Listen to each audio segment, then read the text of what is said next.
Good morning and thanks for joining us on KHOU 11 Plus. I'm Ron Trevino. Hi everyone, I'm Stephanie Simmons. Today, loved ones of George Foreman will say goodbye to a man who knew no boundaries. Foreman became a legend from his boxing career in addition to his work as an entrepreneur. But that legend is also having a greater impact here locally, from his early days growing up in Houston's 5th Ward to his community impact. His family announced that he had passed away peacefully on March 21st, surrounded by loved ones. Foreman was a two-time heavyweight champion and Olympic gold medalist who was able to find success in business with the George Foreman Grill. And despite global fame, he remained deeply connected to Houston's 5th Ward, where he provided homes for several members of his own family. And we've got team coverage for you this morning's celebration of life. Jalissa Garza, Jason Miles, and Jacob Rascone are live at the Wortham Center downtown. Jacob, we'll start with you. You actually spoke with Foreman's family just days after he passed away. And you know what? Here we are seeing so many family members, Luis and I. Let's just step out of the way quickly, because they have just opened the doors to allow the family members who were here first. And we're talking dozens upon dozens of extended family members, of course from the Houston 5th Ward area, and also from Dallas, and also from McGregor, and also from the Los Angeles area. And you know what? Of course, this is a time that makes them very sad, the fact that he's not going to be there. But we see so many smiles. We see so many people laughing. We see them sharing stories. And we love it so much. Sorry to step into the shop, but I'm going to grab one of his cousins. Can you come over here? And if you could step right up here. We were talking to you earlier, and this is going to be your microphone. Tell me how you're related. How you doing? I'm George's second cousin. He's like a father figure to me. He's more than just a cousin. He's my friend. He's my pastor. He everything. I'm going to miss him so much. He was just such a good man. I thought he was going to live to 100. We got a big family, and I thought he was going to be the one to live to 100. I never thought I'd be coming to his funeral. I thought he'd be preaching my funeral, because he do all our funerals, all our weddings. He married you. You showed me the photo. Yes, sir. He married me, and it was just so funny. My wedding was funny. We had a good time with it, you know what I'm saying? He made everybody laugh. He had everybody laughing. He always do that. He take everything like a joke. You know, he gonna be missed so much. He's just a fun person.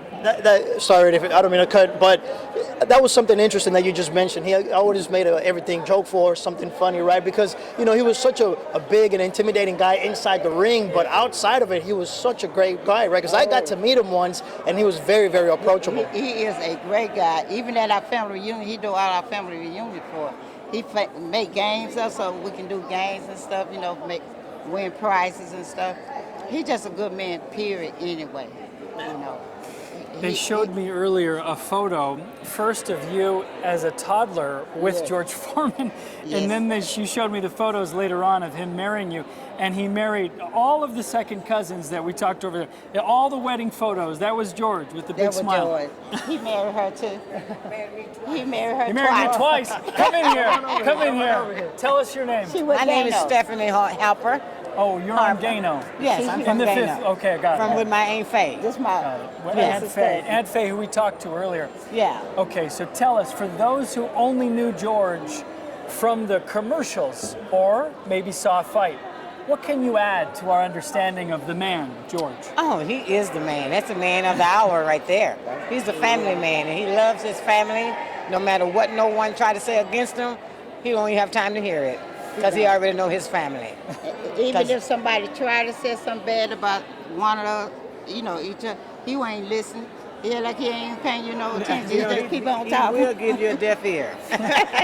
Let me ask, earlier you were saying, look, this is a man who was so successful as a businessman, had tons of money, but to you, the family, you didn't see him as just, this is the money man. No. We didn't see him that. We go anyway. I met him when I was a kid, because he's my cousin.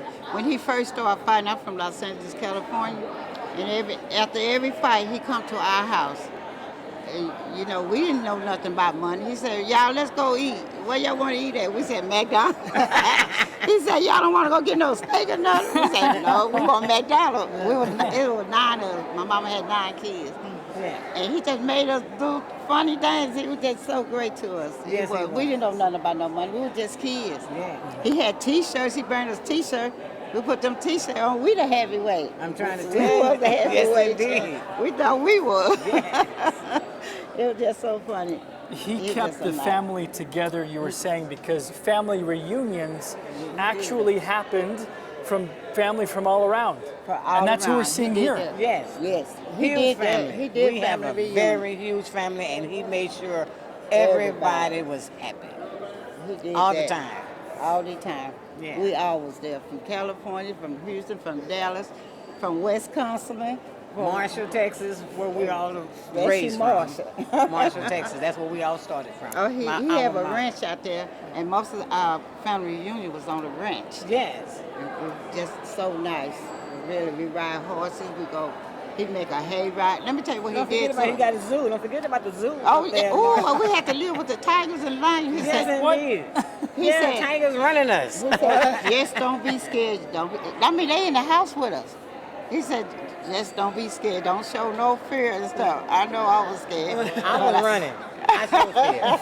As a tiger. I took pictures with him and stuff. I wish I still had them pictures. Yeah. And so, and then he took us on a truck, and we had red on. And he said, "Come on, all y'all get on this truck." We got on that truck. He took us out, and then he gonna tell us the bull like red. They gonna come there and attack us. no. man. Oh yeah, he had all us scared. That we were really scared because the bulls came after us for real. But we was on a truck. He made sure we got out of it and stuff. Tell us your names again. Stephanie Harper. Okay, and Mary Clayton Cobra. from Dallas and from Houston. Houston. Thank you for helping us to make this the celebration of life before the celebration of life. It is a celebration. I can't really believe that we're here for him. I really can't. Yeah. I haven't caught on to that Caught yet. everybody by surprise almost. Yeah, I'm not ready. But I have to be ready now. Yes. So, he gone. It just don't seem real. It really don't seem But real. it's okay. We know he's in a better place. Thank you so much for your time. We so appreciate it. Oh, thank you so much. Thank you. Thank you. Thank you. If Luis, maybe just to change direction just a little bit, we met one of the boxers that he trained. Yeah, one of his sparring partners. Let's see if. Oh, that's a good one. That's a good one. If you picture, Oh, look everybody at wants that. to come up and show their picture. Yeah, of I them see with you. George Floyd. What's your name, Said sir? he was my I'm Dwight friend. Jenkins. I'm from Fifth Ward. George Foreman grew up with my mother. Okay. And I just wanted to share this with you guys. This photograph picture right here with me and the champ. Let's You're see looking it. for a picture of you and the champ. There it you is. have Here, it. watch. Okay, here we go. there. Seat See, I cover watch photo. you every There we morning go, on there the we go. news, man. You watch us every morning. See, now we're teaching you how to use the phone. You see it? Right. So he growed up in Fifth Ward from Houston, Texas, straight out of Fifth Ward. And the champ will be known forever. I'm the guy that did the Muhammad Ali memorabilia archive at the University of Houston, and I did the archive at the university. And now I have to do the one with the champ. Long live the king, George Foreman. We love you in Fifth Ward. Long live the king. Thank you, sir. Tell me your name. My name is Dwight Jenkins. Dwight Jenkins. Thank you for your time. Let's bring in here, Yeah. Excuse me. Mr. Bowers. So we have a few Nice to meet people you. standing by. You want to just come and join us here in the middle? How you doing? Remind Good, us of good. your name again. I'm Daniel Lesso, Dan the Man. And Danny, you're a two-time Golden Gloves boxer. Is that right? Yeah, two-time Golden Glove champion in Houston. That's right. Awesome. Yeah. You're What division? I was fighting at light welterweight, Okay. 140 pounds.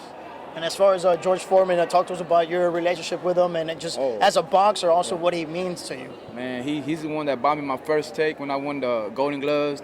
Took me to my first Rockets game at the Summit. So it trained me a lot. You know, he taught me the road to the boxing game, and man, I respect that man. Even though I was young, but he taught me a lot. Him, his trainer, Charlie Chipes, Roscoe Hill, Brent. You know, and like I said, I was raised and born in Northeast Houston. And I've been representing Houston, you know, and George Foreman just was a good people, a real good man, good heart, especially a man of God.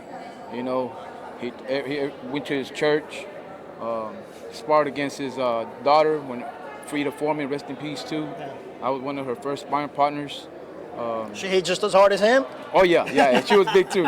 I was her first sparring partner due to the fact I was lightweight. She was a little heavier than me, so.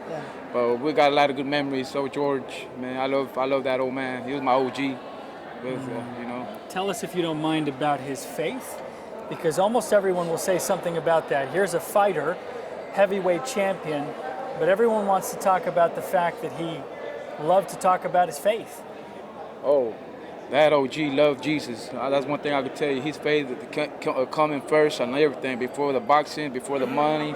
Anything that got to do with the faith, he'll pull you over and say, man, look, God this, Jesus this. And right over here, that's Mayor, one please. thing we loved about George Foreman. Yeah. He kept that peace. He kept that peace in the neighborhood. And one thing I can say about George, man, he did a lot for the community, from 5th Ward to Little York to Trinity Garden, all over Northeast area and all over Houston and the world. I mean, he changed a lot of hearts and a lot of lives. We appreciate your time. Thank you so much. Thank you, man. God bless. Appreciate it. Thank you. Mayor, join us if you don't mind. Right this Thank way, you. sir. Thank you, Mayor. Thank you for being here. We know that you're here also to say a few words. Tell us what's on your mind here as we prepare for such a memorial. Well, I appreciate the family asking me to publicly recognize the greatness that George Foreman gave to the city of Houston. He never forgot where he came from. He received worldwide recognition and greatness, and also our friendship. I met him in 1973. I was a young state rep. He had just won the Olympics, and Mickey Leland was a state rep representing 5th Ward.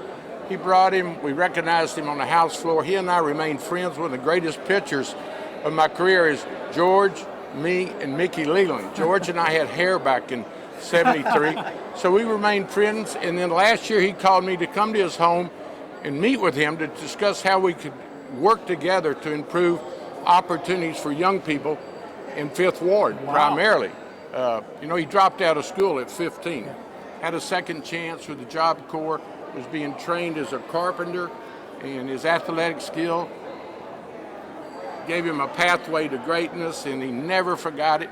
So he and I had a plan of how his ministry in the city could go forward, and I'm going to say we're going to carry out his vision and invite everyone that can hear my voice to help me make the city the vision that George Foreman had gave to me, sitting at the lunch table. And he was doing it right up to the days he passed. His church is located in Northeast Houston, and we were discussing education, job opportunity, job training, and he wanted to be a leader in those. Just a year ago.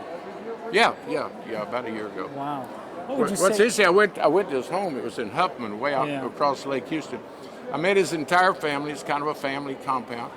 I like to laugh, and I may mention I met George Foreman, of course, but about 4 other George Foremans were there too. So, you know, he had a very colorful life, but he recognized where he came from. And that's, of all the tributes I want to talk about, his faith, his family, his business acumen. It's just, he knew where he came from. You mentioned that you met him in 1973. That's when he won the world heavyweight title for the first time. You're the lucky charm? Well, some would say so, but he was very humble, huge man. I was just in awe of his size and his humility, and he really never lost it. Mayor, thank you so much. No, Look forward to your remarks. Thank you so much, Mayor. Thank you. It's a celebration for certain. Celebration. Absolutely. Thank you. Have a great day. We're so happy to be here. Back to you, Ron and Steph. We've got much more coverage coming up. All right, thank you so much, Jacob. Great stories there from family and friends, and learning so many things about George Foreman that I didn't know. I didn't know that he had a pet tiger, apparently. He does, and I didn't know the mayor had met him first 50 plus years ago and said that Foreman had a colorful life, beautifully put.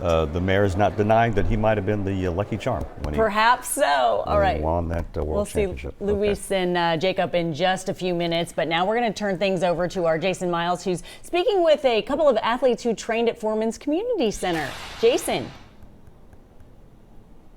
Yeah, a couple of these young men were actually in maybe the last class to go through. George Foreman's gym closed, they say, during COVID, but you guys learned a lot from the champion. Remind me of your name. Chance Batten. Chance Battenberg, and tell me about George Foreman and his impression on you. So I met George Foreman a long time ago. I met him at his church, and then went over, started at the George Foreman Youth Center, started boxing, and he actually showed me a lot more than I expected. I thought he would just show up every once in a while, but no, he taught me the basics, and then later on he actually trained me for a year before I went to go pro. So he actually taught me more than I ever thought I could from him. And it sounds like he taught you more than what goes on in the ring. Yeah, just honestly, he taught us how to be men, you know, just how he carried himself. You will see a lot of people, you can reference to how he's helped them in their lives, but immensely. It doesn't matter. It wasn't just about boxing. It was about just being a good man, a human, and taking care of people. Your name is David Willis, and David turn around and show us the jacket. We've seen a number of young men wearing these jackets, and older men for that matter, because George Foreman obviously was around a long time. And what's your name? My name is Dondre Haynes. Tell me about George Foreman and what he meant to you. Every story you ever heard is true. If you heard it, it's true. And it's mostly a lot of good stuff. Yes, sir. Everything was good. Whatever he used to be, he wasn't anymore. He was a totally different man. He was a great man, even as an old man. And he'll be missed, right, David? Very much so, very much so. And he'll live on. He'll live on all the things that he's taught us, all the things that he's shown us. Sometimes he's just by his action, really. And Chance, you were telling me long before you were boxing, you met with Mr. Foreman not terribly long before he passed?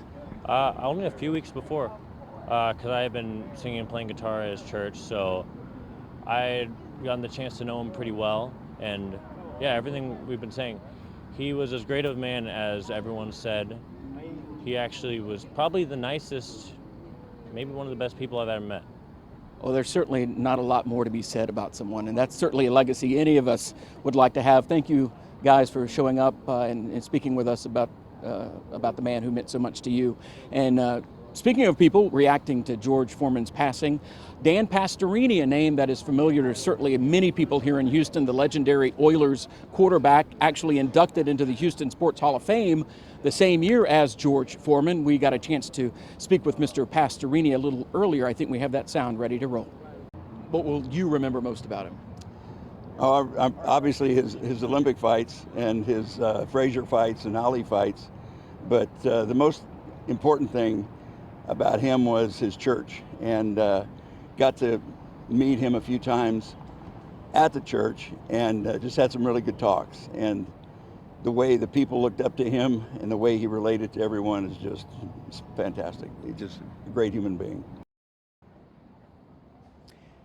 And Dan Pastorini also spoke with us about George Foreman's entrepreneurship. Of course, we all know the George Foreman Grill. Pastorini has a line of spices. He says he learned a lot about showmanship, so to speak, when you have a product to put out on the market, and that is, you know, post-athletic career, so to speak. So many great things being said today about George Foreman. Certainly a larger-than-life presence who will be remembered, guys. Yeah, those great things, certainly what we would expect. And Pastorini, just one of the many notable names coming to pay their respects today. Yeah. All right, Jason, thank you. And how about those young boxers saying that he taught them more than just boxing, you know, how to be men. How to be men. Well put. All right, he was a man among boys, I think. All right, let's get to Jalissa Garza. She's been talking to a lot of people at this service today. Jalissa.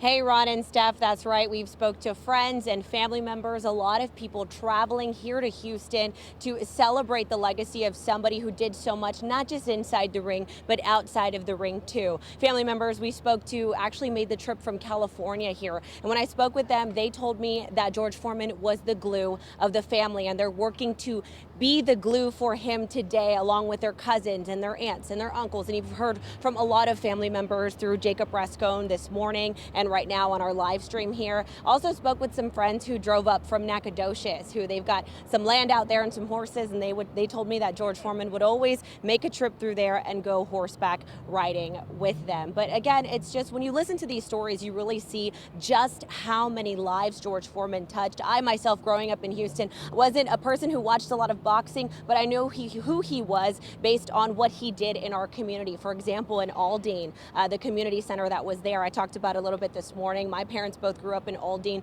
knew about that center. My dad worked near there and was always in awe of seeing how many people went there, whether it was to clear their head or have fun or just learn something new. I know when Michelle Choi spoke to people who went to that center a while ago, they also said that, you know, it kept kids out of trouble. So really, he was a staple in our community across the Bayou City, and you can see that those roots are still here. Now, some people are still getting here and walking in. Earlier, there was a really long line over there in front of the doors, but it's cleared up since as everyone makes their way. Some people with pictures of Mr. George Foreman on a button, on a jacket, as you saw earlier. Jason Miles showed you that, but it's just really amazing to see so many people, all different ages, coming together to celebrate somebody that touched all of their lives in many different ways, and that's how we know his legacy is going to continue. Ron and Steph, we're going to continue talking to people out here, but for now, I'm going to go ahead and toss things back to the studio. All right, Julissa, thank you. Known personally by many, but loved by all, that is for sure. Absolutely. All right, let's get back out to Jason Miles. I believe you have George Foreman's brother. Yeah, lucky enough to just run into George Foreman's brother, Roy Foreman. Yes. Came here from New Jersey to honor your brother. What kind of fella was he? What kind of brother was he? I mean, you know, I always say the world is going to know him as the two-time heavyweight champion, but he was a big brother. And that's the best word you can say, my big brother. And that he was my big brother.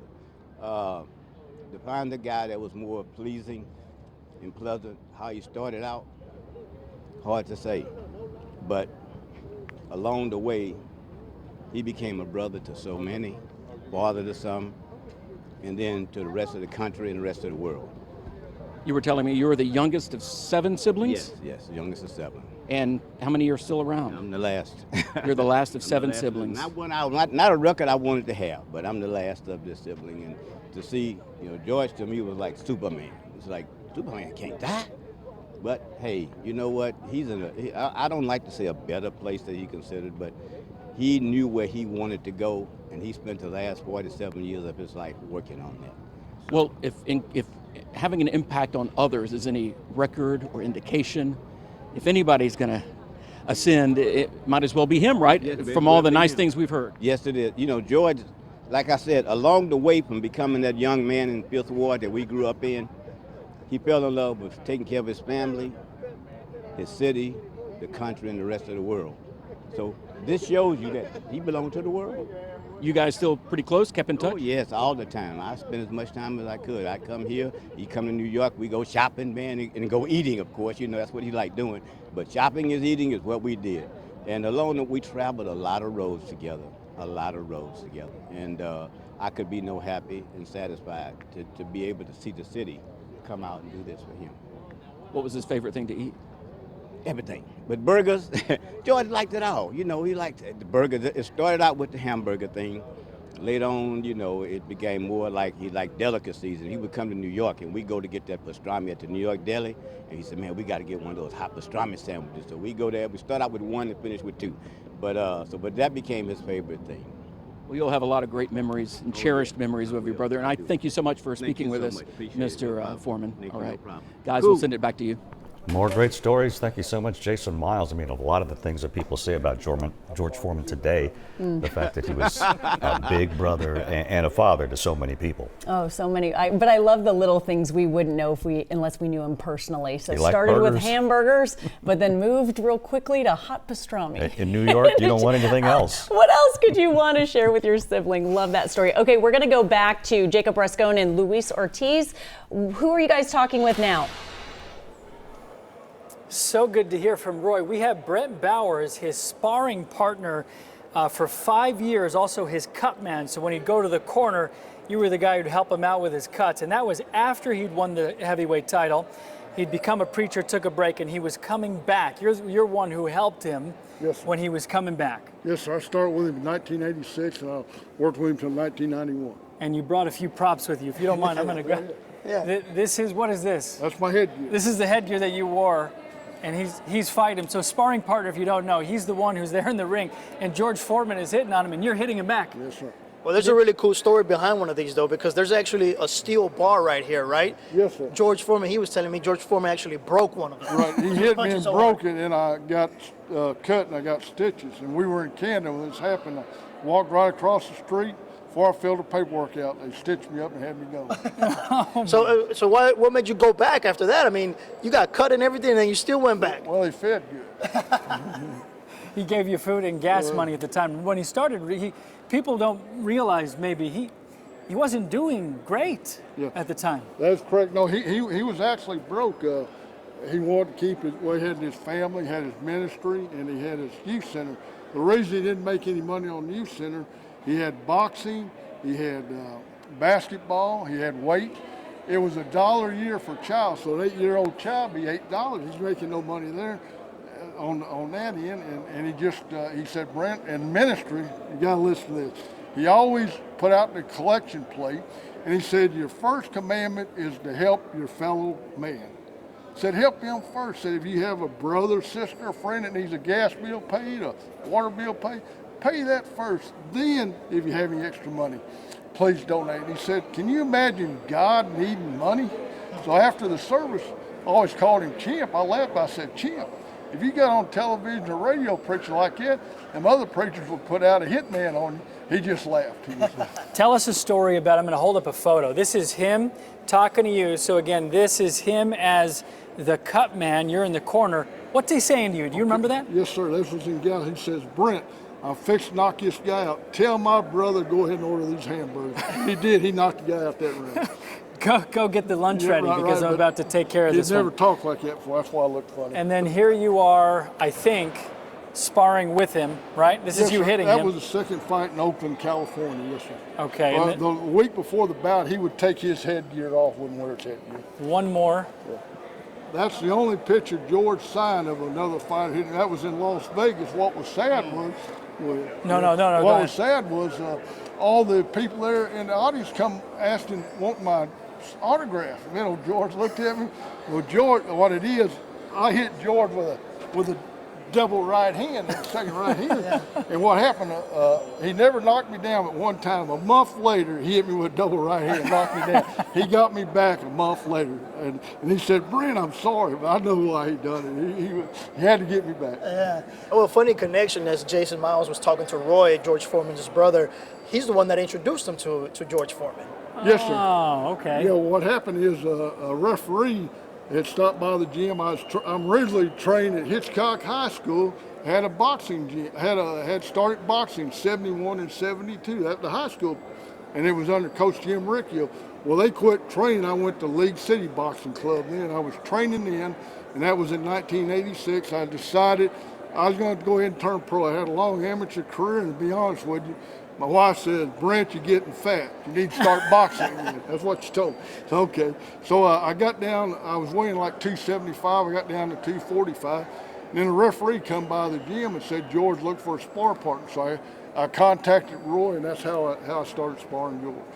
I do want to show also, because as you mentioned, you brought some props, and being a cut man, you were telling us. This is if you watch the special, this is the normal size of the fighters they use for the when you swelling. go to when you got cuts on you, you're going into the corner. When you're swelled you're up, swelling up. You're swelled up. They can make it cold. They put it on your face. Look, that's not even really cold. See how cold right? it is? Yeah, it's cold. Okay, now I made one. This is one I made for George Foreman. so you see the difference. As a matter of fact, I let who was the trainer for Ali? I can't think of his name. Went blank. Angelo Dunn. I let him borrow one time because they brought him in to do George. Well, he tried to steal it on me. I had to chase him down and get my hand swelled. He really did. He was right. Oh, I'm sorry. I forgot I had it. You know, he did forget. Yeah, he didn't want my hit. He didn't want that. Brent, you're from this area. Is that right? Yes, sir. Okay, where do you live? I live right by the Johnson Space Center there. Got it. This is Good. where I live at. It's a very nice area. I've been there 40 years now. Well, we thank you for being here. We thank you for your stories. We thank you for the props. Okay. And we can't believe that you took all those hits. Oh, yeah. Listen, it was funny. It's no kidding. George would hit me and pick me up in the air, and I'm hitting George in the face, and he laughs. He says, "Brent, them reporters asked me, where did you get this wild guy at? We ain't never seen nothing like that." Okay. Before you go, you got to show off the bling. You Oh, gotta show yeah. This is my World Heavyweight Championship ring. This is something George made for you, or had made for you. Right. You see it says George Foreman when he won the title both times. And then it's got Brent and Davey won the title both times. And I have two sons, and I decided, well, I want to give a ring to each son. I just went down to have another one made, and they said it's $10,600. Oh. If I got it made now if I wait, it could be higher if gold goes up. That's what they told me. All right, Brent. All right. We appreciate Awesome. your time Thank and you your so much. props. Thank you. Thank you. Enjoy the book. Oh, yes. stories. Thank you. Thank you. I appreciate it. Put it on your face. Now, I got you. If we have any more time, we have a good friend of his who is the principal at his elementary school for 33 years, Dr. Lemons. So Brent will say thank you. Thank you, Dr. Brent. Lemons. Have a good one. Dr. Lemons, we met the day that we went to the 5th Ward. If you'll step right in and we'll say thank you to Mr. Bowers. This is one of his sparring partners. Can you believe all the people where they were? Thank you, Brent. This is your program? Okay, good. Oh, that's a beautiful program. Can we see that? Mm-hmm. Okay, here is the program that they're handing out here. And again, this is we understand, a short service relatively, and the family wanted it that way. They wanted a nice, short and sweet service. Okay, tell us. That's the kind I want. That's the kind you want? I don't want to be in there a long time. Dr. Lemons, you were at HISD for 55 years. Okay. And most of that time at Atherton Elementary. What did George Foreman and what does George Foreman mean to that elementary school and that community? It meant he was the educator. He came to the school to speak to the students during graduation. I started a boys' day, and he would come and be the speaker for Boys' Day. He also would bring his automobiles for the kids to see and get in and see what they could accomplish in life. And we were George Foreman number 7. So I'm here today to give honor and respect to George Foreman. I think he deserves it. I thank the city. I thank the family for doing this because everybody's been wanting to know when are they going to have George's funeral or memorial or something. So this culminates it all today.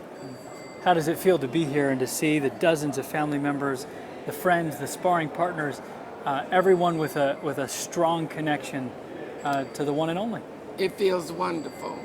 I went to the church yesterday. George number 4 is now the one that's preaching at the church, and they all were honored to see me.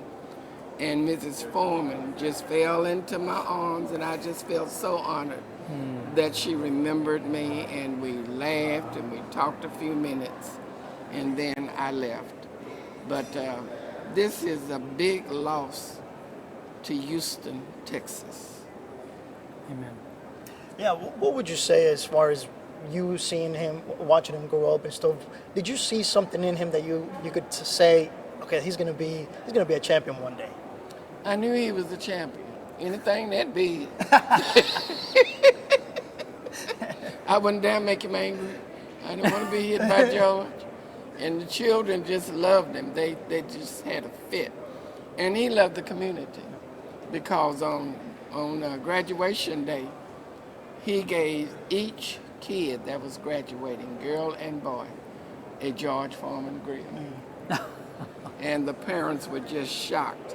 But that's what you do.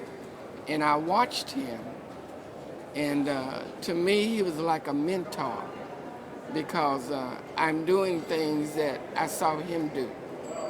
I'm doing things with my money that I saw him doing. And because you have money, it doesn't mean you have to be stingy or you have to be so dignified. You can't be down to earth to speak to people and be friends with people. I noticed outside, the men were very cordial.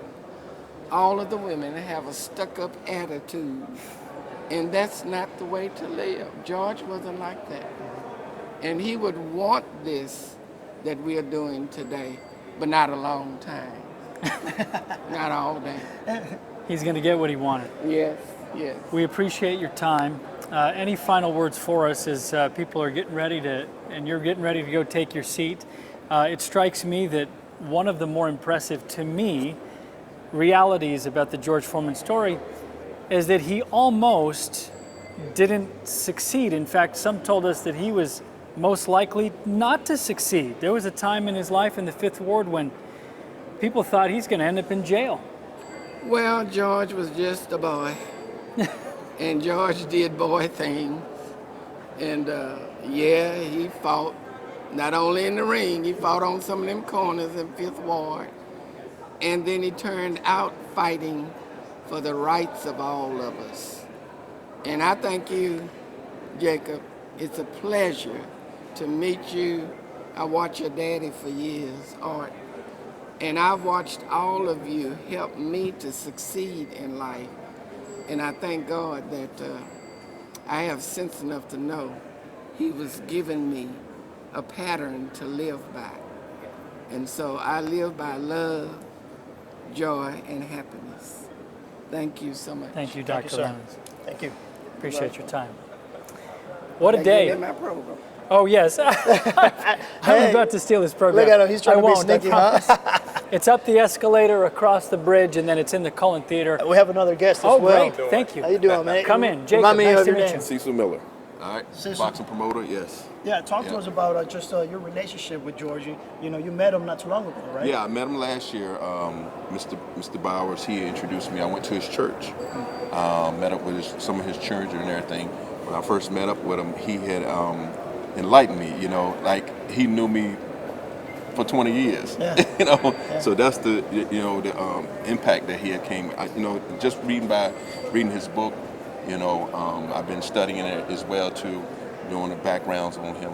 You know, it's an honor just to be here. I flew all the way from Virginia, you know, to be here, you know, and just share this moment with the family and the friends and everything. So, you know, as a boxing promoter, it definitely inspired me to keep moving forward, you know, learning his story and everything. So, yeah. Being in the sport, I mean, what would you say he's meant to boxing? Because he's a legend of the sport. Oh man, icon, you know, like straight icon. And like I said, he motivated so many. I had a former boxer that I was representing. They said he hit like Foreman, you know. His name was Alonzo Butler, out of Tennessee. But yeah, the thing was, he had impacted so many, you know, even also with his community outreach as well. And of course, his George Foreman grill. Yeah. Everybody had one of those. I did. I still have one now. You still have one now? Which size? The XL? I got that big one. Yeah. You got the big one. So, but yeah, you know, it was just inspiring. Working also too with his son, Monk, as well too. For we was working on a fight card last year. So the thing is, I will be looking forward to be working with the Foreman family in the future as well too, on the promoting side. Can I ask a question? You work with a lot of boxers. Mm-hmm. You met George Foreman. Mm-hmm. What makes him, besides his entrepreneur, his other career, what makes him different? You know, what is it about George Foreman?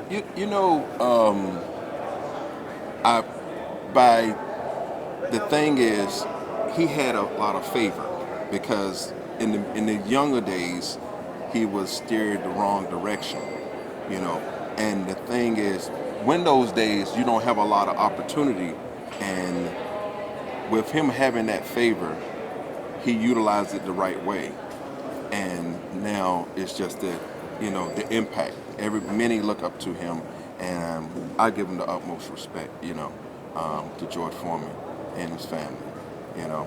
Like, and you know, just meeting him, just meeting him for the first time, and just knowing what impact he did into the boxing world, you know, it's just been massive, you know. Yeah. Thank you. Thank you for your Yeah. time. We No appreciate problem, you. man. Enjoy the service. Yeah. Thank you, man. Have a good one. Yeah, man. And y'all keep me in the prayers. You know, I'm the gentleman that has the lawsuit against Don King. Oh, okay. This all in order. Got it. Yeah. Okay. So, Thank you. Yeah. We Thank you, appreciate man. your time. So, Have a good yeah. one. Take care, man. I mean, now we have now talked to people from his family, of course, from his Cousins. boxing career, cousins, from the community, from his school days. Everyone has gone up the escalator, and we have only one person left to talk to. He knew him. He knew him. He Come do- on, man. Come on, man. What's What's up, up, buddy? guys? How you What's doing, up? man? Doing well, doing well. Thank you for Welcome joining us. aboard, Oh, Channel thank you. 11. We appreciate Man, it. all I know. right. We're happy I'm an to be here. alum, but I can still welcome you. Thank you very much. You, in your career covering all sports, what stands out about George Foreman, the athlete and the man? Well, so many things about George.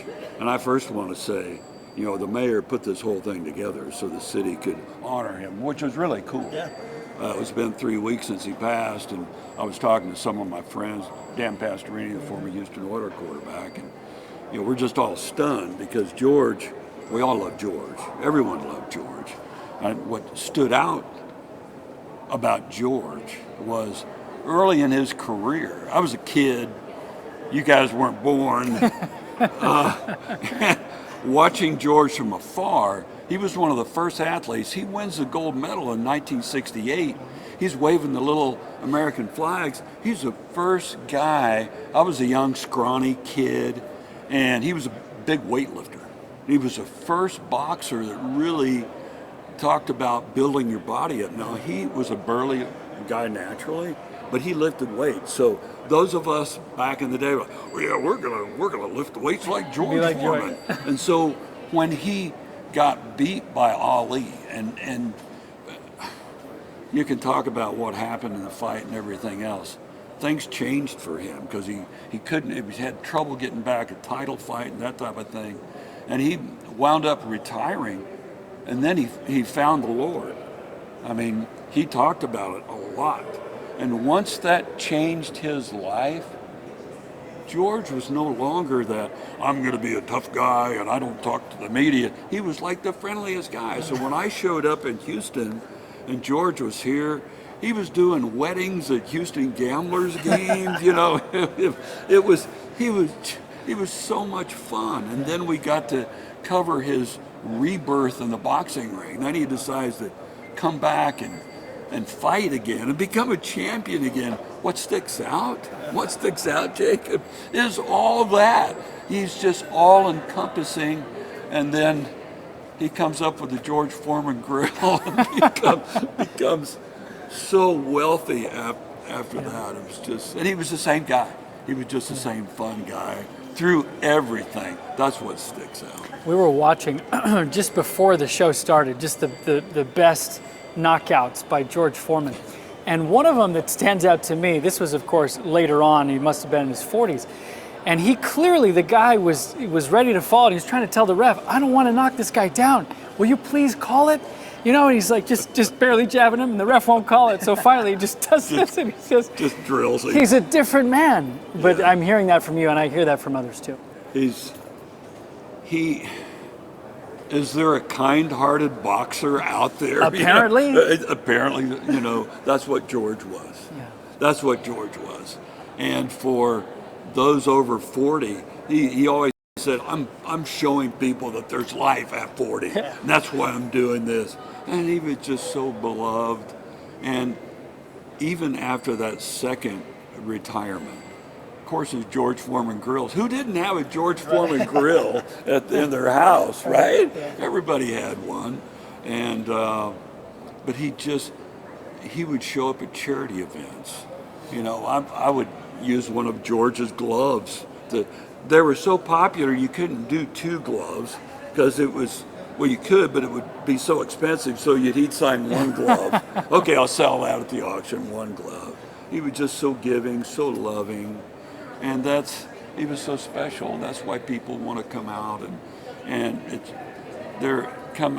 I'm running the media table over here, right? So I'm working for the city, And people say, I need a pass, I need a ticket, I'm sorry. I'm a member of the media, I can help you out. But, I think they're like 1,600 seats or something like that. Wow, that's a lot of people. He filled out stadiums, and now he's here filling out the Wortham Theater Center. Matt, you talk about him, and you knew him, and as a boxer, what would you say was that really made him that killer inside the ring? But when you say outside of it, he was so nice. That's you talk to football players, soccer, basketball.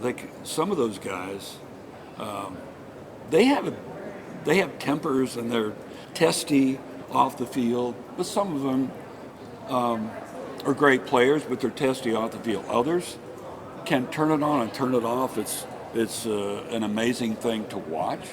And some of the greatest athletes I've ever interviewed have that ability. They can have fun off the field, but then they just are killers on the field. And that's the greatest ones. That's how they are.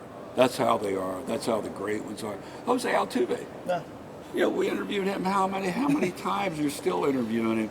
He's such a nice guy. Yeah. He will take you down. He'll walk you off. Yes. The Yankees know. Yes, exactly. And it's just so special that George had that ability. But in boxing, Mike Tyson has gotten more fun-loving since his retirement. Right. But George was that way when he's still boxing. Thank you, Matt. That's awesome. You bet. Hey, thanks for the time. Yeah, I'm going to get back to work. Yeah, go back to the table. I'm doing. Thank you, Matt. Okay, guys. Love you, buddy. Okay. See you. Yes, sir. What a day. The service is going to be short. We've seen the program. The mayor will give comments at the beginning. One of his sons will give the prayer. You heard it mentioned before, one of his sons is the pastor at the church that's in Northeast Houston. So we'll be streaming the service, of course, here after this. Look, it's going to be a great day for everybody here in the city of Houston, especially boxing fans too, because he was such a great boxer and an icon, and there's not enough that we can say about him. You've already heard everybody say it, and like I said, I got to meet him once when I was barely getting started in this business. I was still in school, and I was able to interview him once at Toyota Center because there was a boxing event coming here to Houston, and I got to say the same thing. He was just nice. He didn't care that I was a student reporter. He was willing to give me some time of his, and he was a great guy. You just can tell there's just no way all of these people with the same theme in their stories of how genuine he was. And personally, he is such an example of second chances, of somebody who, in the Fifth Ward wasn't going to make it out potentially. But then when he wins the heavyweight title and he has such a loss to Muhammad Ali in that fight that everybody knows about, to come back really 20 years after he won the heavyweight title at 24 years old. Now he's 45, and he does it again. It's unheard of. It's unheard of. Really, it's really impressive because, when you look at athletes nowadays, LeBron James, who's up there in age as well, Tom Brady did it in his 40s, right? Only the greatest can come back and win at that age. Only the greatest. He'll always be remembered that way, among many other reasons, and we're so proud to be here at the start of his memorial service and celebration of life. Steph and Ron, back over to you. All right, Jacob and Louise, great stories out there. We heard from everybody, from family members to local leaders to KHOU legends out there, Matt Musil. George Foreman contained multitudes, as they say, because he was everything to everybody here in Houston. Oh, he sure was. And it's so wonderful to hear those personal anecdotes, including our own Matt Musil, who retired here from KHOU a few years ago. But he covered George Foreman for four plus decades. So he knows, start to finish all about him. And it's just a joy to hear his stories. But even our own Luis Ortiz saying he didn't care that he was a student journalist. He would speak with anyone, and that's been the common theme. He was a man with heart. I mean, who was a local minister and walked that walk, and talked that talk for so many people here in the area. Yeah. Now this service, celebration of life, is going to take place in just a few minutes, but we've got more as we wait for the service to begin. Yes, and as Jacob was talking about this earlier, George Foreman, of course, put a lot of heart in the boxing ring, but his home was always the Fifth Ward. And even today, much of his family still lives in that area. Jacob Rascone spoke with family members and the big impact Big George left on them. I was with him on the streets when he first started preaching.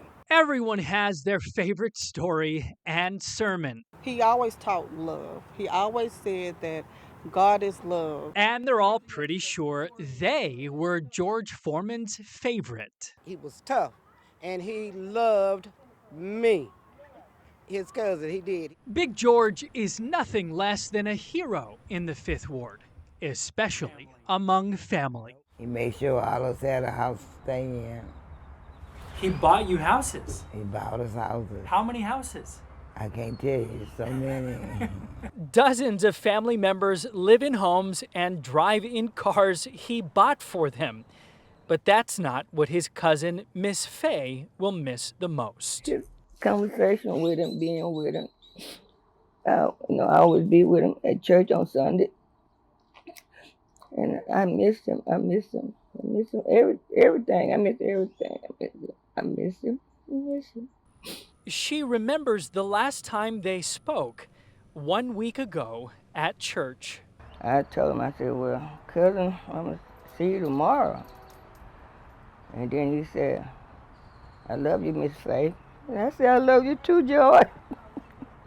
What makes George so heroic for so many is that as a teenager, he was often the opposite. He had a lot of fights in these streets.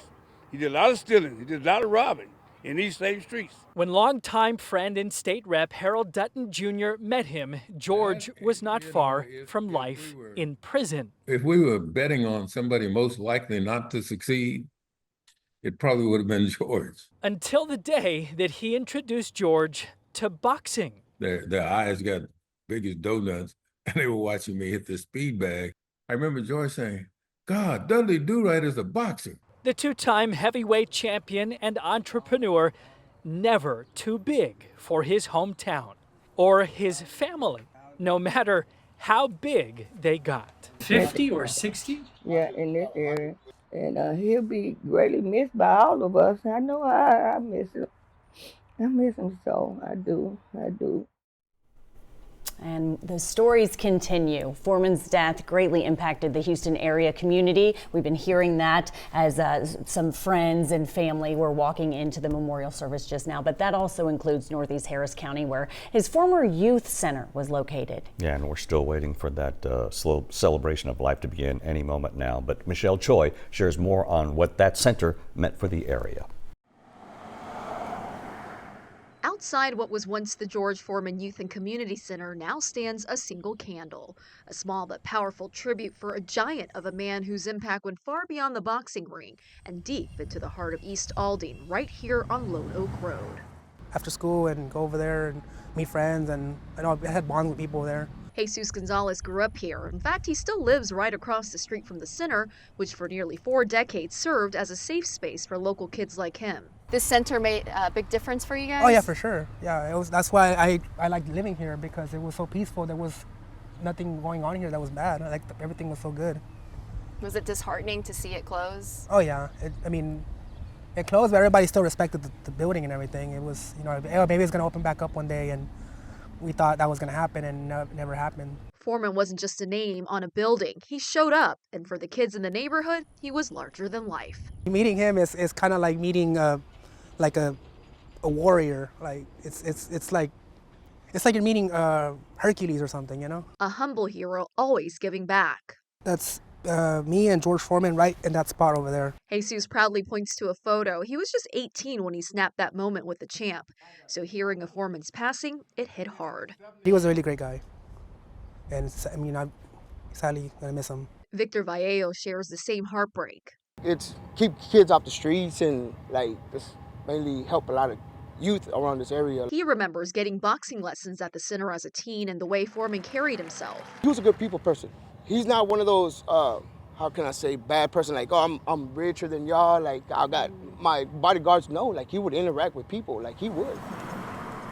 Because Foreman's roots here ran deep, along with the youth center, neighbors say the ordained minister also opened a church down the street where he preached, prayed, and gave his time.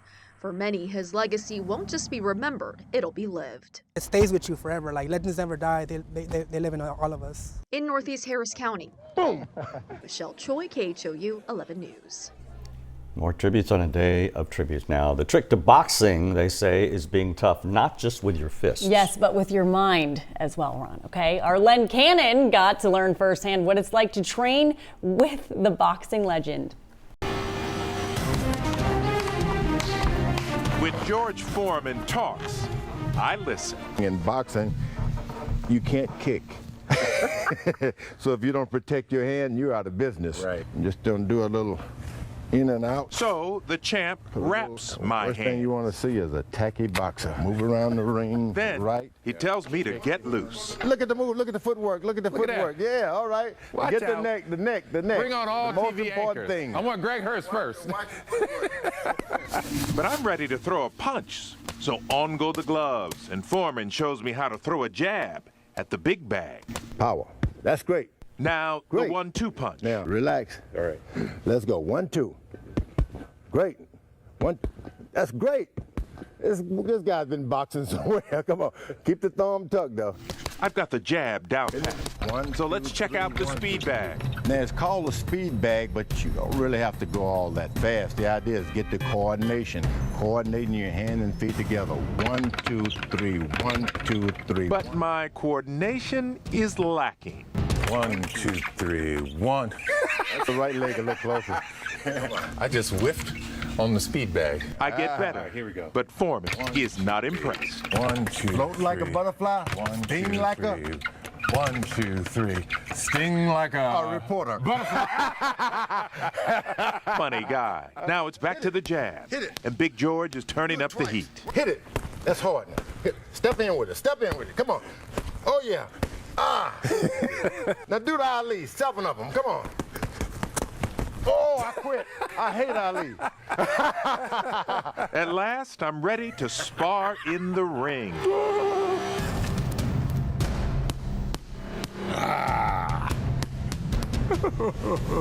Foreman runs the training, but I will spar with his son, heavyweight contender George Foreman III, who is 5 inches taller and outweighs me by 50 pounds. In your face, out of your face. Come on, champ. Try. That's good. Get a little closer. Get a little closer. He's too big. The sparring is all fun. There will be no knockouts in this Leonard work. So what should my boxing nickname be? Either Sweet Lynn, a Kid Lynn, or Killer Lynn. How about, I don't think sweet's gonna work. Sugar Ray Lynn. Okay. Killer. I like Killer. All right. Great. Len the Killer. What a thrill that must have been for Len Cannon. That's probably 10 or 15 years ago. Can you imagine you do these stories and you don't think beyond that, and you're never going to have a story like that ever again. Yeah. Len's jabs, by the way, not bad. Yes. Being trained by George Foreman Stay away himself. from him. Stay away from him. Wow, I know. And Jacob and Luis were speaking earlier with Brent Bowers, who had worked and sparred with George Foreman for years. Mm-hmm. And I just sit there and I listen to these stories and you think, could you imagine getting hit by George Foreman? Wouldn't. The impact? Wouldn't wish that on my worst enemy. From all the stories we've been hearing, such a gentle giant, but man, he gets in that ring and he packs a serious punch there. Well, like Matt Musil was saying, once he found his faith, it completely changed him. Yes. And some would say it changed that whole neighborhood in the 5th Ward because of his influence on young people, on his family. But so many memories about George Foreman today, and they'll be continuing throughout the day. We're, of course, waiting for this celebration of life at the Wortham Center to commence at any moment now. But just the stories that we've been hearing this morning from the family members. I didn't know that he had a pet tiger out on his ranch somewhere. You've been stuck on that since we've started Imagine this. having a pet tiger. Tiger. And we heard from his cut man, and we saw all his paraphernalia, the stuff that he put on his face to bring down the swelling. I always wondered what they had in their bag of tricks. Yeah, back in the day, they just went old school. Here, put this on your face. But I also love hearing the stories where his talent and his athleticism gave him this path to greatness to share with other people. Yes. He was such a giving man. Right, he was not greedy. He was not greedy about that. No. And he garnered millions with, being a businessman with his George Foreman grills and all his success in the boxing ring, being an Olympian, all of the things. But just to never forget where he came from, it's just so beautiful to hear. And the fact that we can claim him here in Houston is just even more wonderful, that he really had an impact on the city, but especially the community of the Fifth Ward. No, absolutely. And we heard from one of the family members saying it's such a loss for not just the city, but for the world. But we claim George as ours, and in so many ways, a person with so much wealth and so much admiration worldwide, still with a common touch that you would see in a grocery store, and he wouldn't hesitate to take a selfie with you or shake your hand. Oh, absolutely He not. had that kind of personal touch, which is a very Houston thing. So yes, so he's, and on top of all of the other things, being a philanthropist, a humanitarian, a businessman, he was a dad. You have to remember he had 12 children, 5 sons, all named George, and then 7 daughters who adopted, and just a big, beautiful family. But you say George Foreman and several people turn around, so they carry on his name and legacy. A big family, literally and of course figuratively too, the city as a whole. So this service was supposed to start at 11. It hasn't started yet, but we're going to have it for you, the entire thing here, streaming on KHOU 11 Plus. And of course, we'll have more on KHOU 11 News at noon as well, and throughout the day on our other newscasts too. And we know during this memorial service, Mayor John Whitmire is going to say a few words, and he spoke with Jacob Rascone and Luis Ortiz, who are at the Wortham Center earlier, and said that he's known George Foreman since 1973. So let's listen in.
Into temptation, but deliver us from evil. For thine is the kingdom and the power and the glory forever.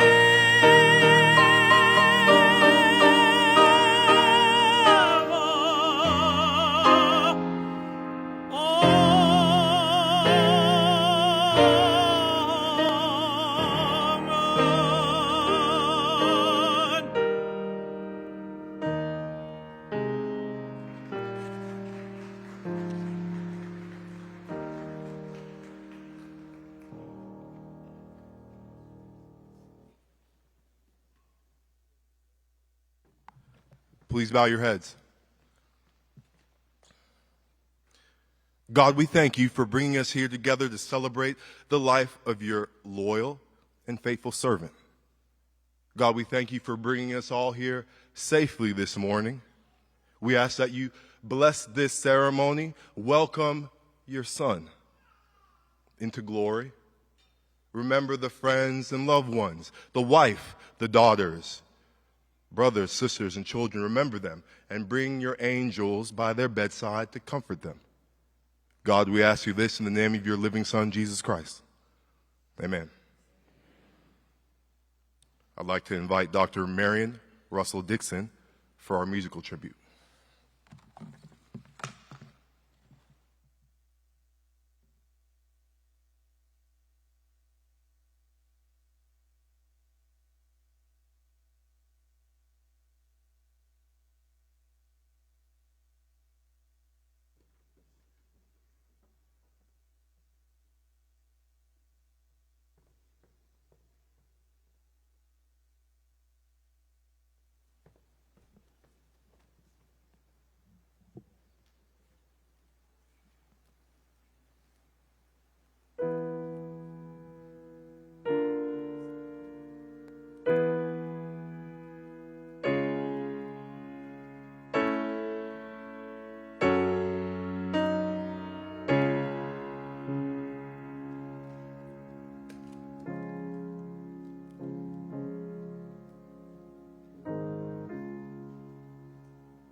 Going home, I'm a-going home, quiet like some still day, I'm just going home.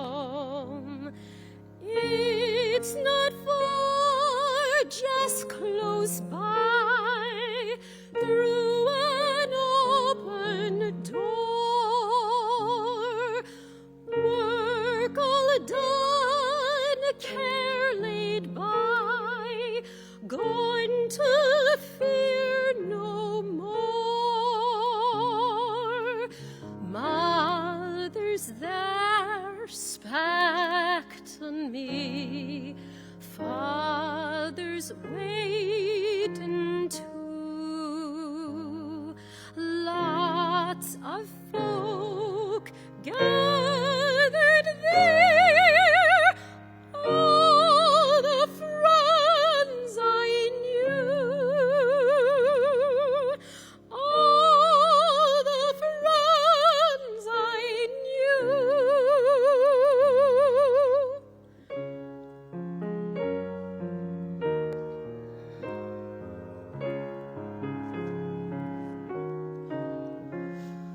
Home, I'm going home. Nothing lost, all gain.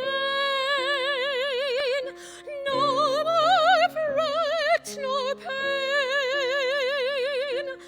No more stumbling on the way. No more longing for the day. Gone to Rome no more.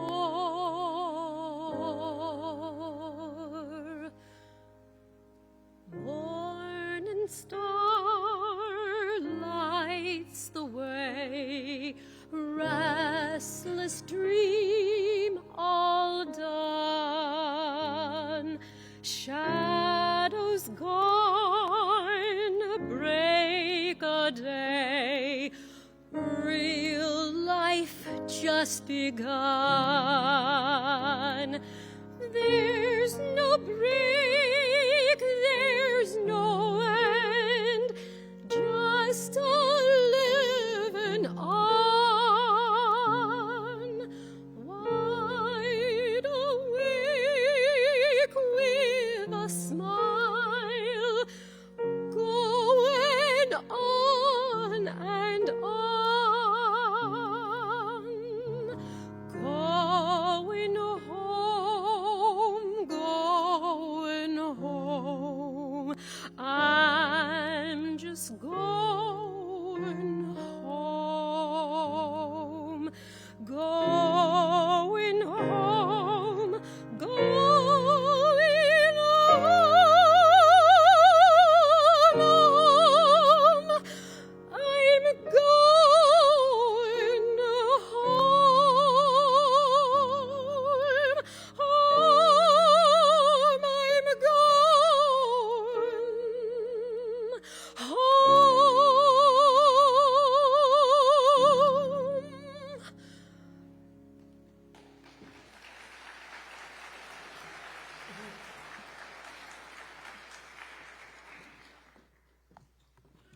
I'd now like to welcome a dear friend of our family, longtime friend of Texas, and the mayor of our wonderful city of Houston, Texas.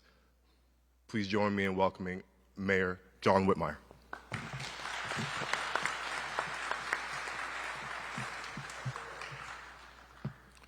Good morning. I'd like to thank the Foreman family, his wife, his sons, his daughters, grandchildren, for asking me to participate in the celebration of life for George Edward Foreman, affectionately called Big George. And to our out-of-town guests, particularly the fighters in the room that have traveled here to celebrate George's life, I'm sure you still have some bumps on your head delivered by George. You know, God does not allow us to decide when we lose a loved one, a friend, or in this instance, even a hero to our city, our state, our nation, and the world. I stand before you as the mayor of the city of Houston. And I know I speak on behalf of all Houstonians to thank George for helping us become a great city. He never forgot where he came from. And also as a friend, in 1973, 50 years ago, as a young state representative, Mickey Leland was a colleague of mine. We were friends. And it was very special that Mickey asked me to meet George Foreman for a photograph and a visit. George had won the Olympics in '68. He had just become the world heavyweight champion. I was in such awe of him. He had hair then. I had hair then. And he and I cherished that picture many times through the year. And what I remember most, certainly remaining in contact periodically through our careers, of all the traits that I could mention, his faith, his family, his boxing career, certainly his business career, the one that stands out to me as a friend of George Foreman, he never forgot where he came from. That is so significant for someone that reached such acclaim and worldwide recognition. He knew and recognized it started in Houston, Texas, in Fifth Ward, Texas. For our guests from out of town, Fifth Ward's about 4 or 5 miles northeast of here, historically neglected community.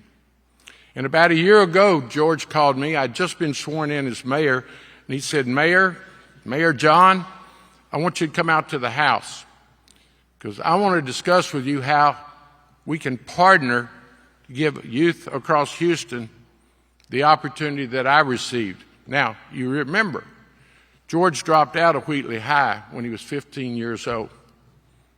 Got a second chance of joining the Job Corps. It was a great society opportunity to give young men and women a second chance. He went to San Marcos, got his GED, was recognized for his athletic skills. So he asked me about a year ago, what could we do together? How could we use his ministry to assist young people with an education, health care, job training?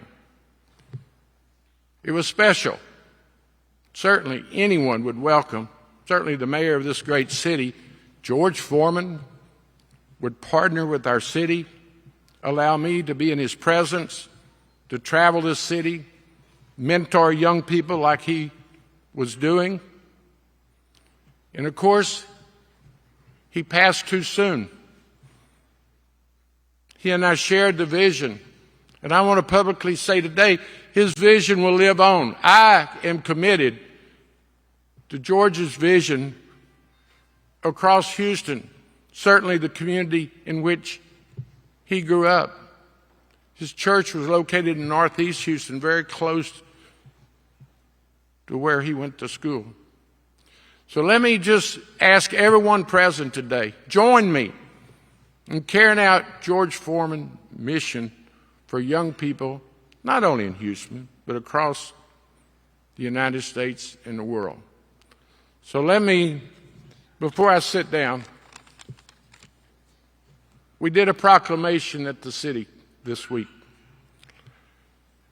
It's present. It speaks of his success story, his love for his family, his business success, but really remembering where he came from. So I, John Whitmire, Mayor of the City of Houston, do by here claim April 14th is George Foreman Day in the entire city of Houston.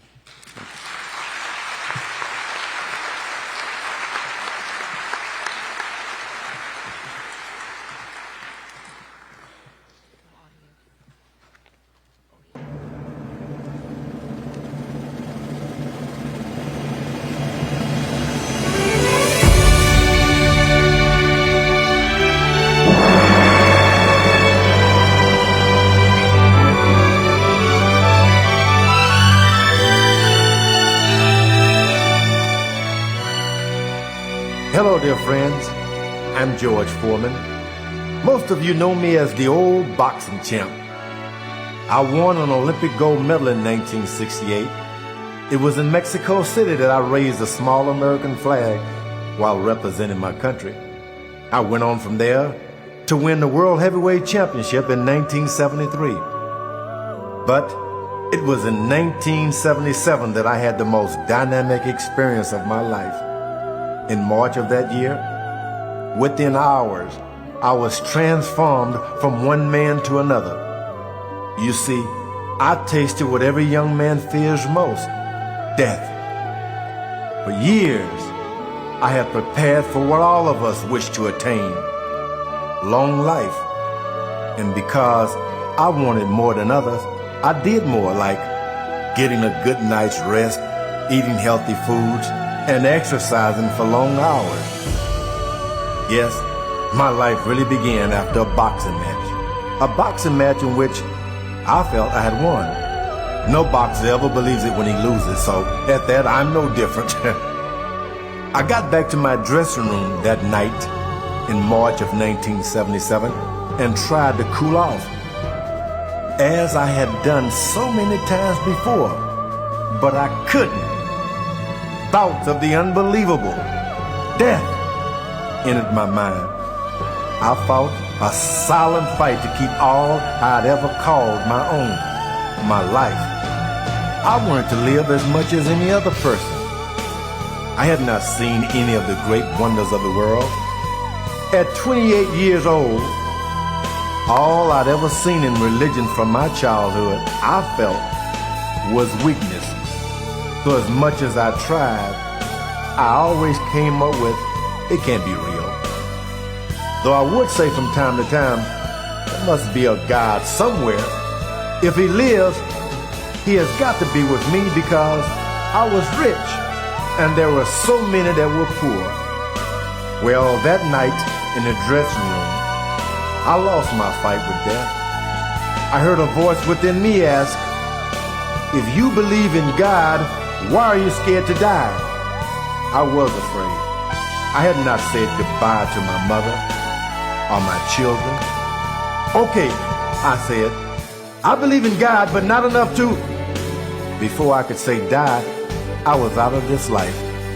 In a vision, in a split second, I was dead under my feet, above my head, and all around me was nothing but nothing. All of my days I had prepared for life. Now I was dead. No one to help me as in life. Nothing but loneliness and hopelessness. Everything I had worked for years was as ashes crumbling behind me. I don't care if this is death. I still believe there's a God, I said. Then I was alive again in that dressing room. This time I knew there was God, and that he had helped me. I did not care about anything else. It's so hard to put into words what happened to me. So I have to write with my heart about what did and what has become of my life. And today, my hope is that with these songs, I declare the love of God. Please listen to the songs I have written.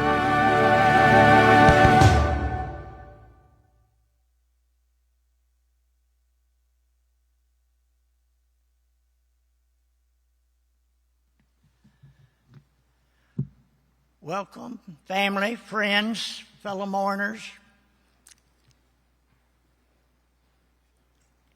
Houston, we have a problem. We no longer have that broad, beaming smile of George Foreman here with us.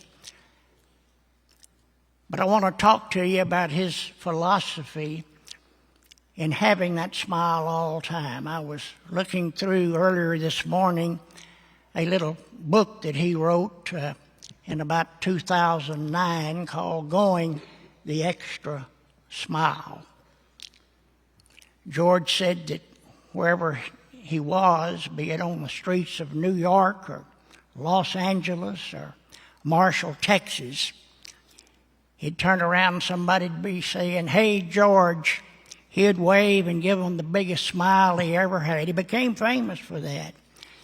He said invariably the people would smile back at him, and that's what it was all about. He decided that rather than being the scowling, younger person, the frowner he once was, he would be known for that happy face. And did he ever make that stick? There's no question about it. We all know about the history of George. It goes on. He's, in my estimation, one of the greatest Texans there's ever been, indeed one of the greatest Americans. He was a citizen of the world. Big Wheel, one of his sons, and I were talking recently, as was I with Red, that this is an occasion not only for family, but for the world, because he belonged to the world. Yes, now he belongs to the ages, but let's think a little bit about the earlier things that made him famous and how he was able to, based upon those, build a foundation to go forward and to become what I believe, or who I believe, was one of the greatest ambassadors our world has ever seen. You don't have to leave the television on too long or read too many newspapers to know, to realize that the world indeed is full of hiccups today. Were we to have more George Foreman, that problem would be somewhat massaged. I can't say eradicated, but would sure be better. He dedicated the latter years of his life in wanting to make a better world for everybody. I think it's very fitting that here on the first day of Holy Week that we're able to have this homegoing program. George Foreman loved Jesus. He was a great reborn Christian. I've thought about what people in the Bible that George reminded me most of, and of course we can all look to the Old Testament and think about the strength of Samson, the leadership of Moses taking the downtrodden out of bondage, out of the wilderness. I'll give you a little homework assignment. Look in your New Testament and read a bit about Barnabas, because Barnabas reminds me of George in part. Obviously, also, we've got to think in the New Testament about Lazarus, because if anybody ever had a near death, and in his own estimation, a death and return from death experience, it was George.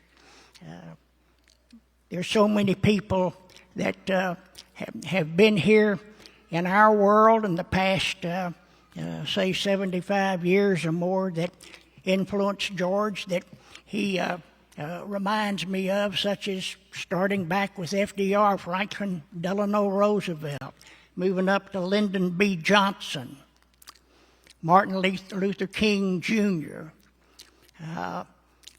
There were so many people that wanted to help the shortchanged, the downtrodden, by perhaps moving that jar of jam to a lower shelf where the little person could have a taste and get the inspiration for perhaps working to seek what it would take to have that for himself or herself. Indeed, George implemented that during his lifetime. He knew when he was 15 or 16 years old that his course was not the straight and narrow it should be, and he couldn't seem to change it. He graduated from cheap wine to cheap gin and beating up people in the bloody Fifth Ward, robbing them of money, and he knew that was bad. It broke his mother, Nancy's, heart. But they sat down together after seeing, going back again to Lyndon Johnson, who started a program here in these United States for such downtrodden people wanting a second chance, called it the Job Corps. His mama signed him up for that, and that began the turnaround. He went the first time he'd ever seen up close an airplane, much less been on one, and they flew him to Oregon to begin that program.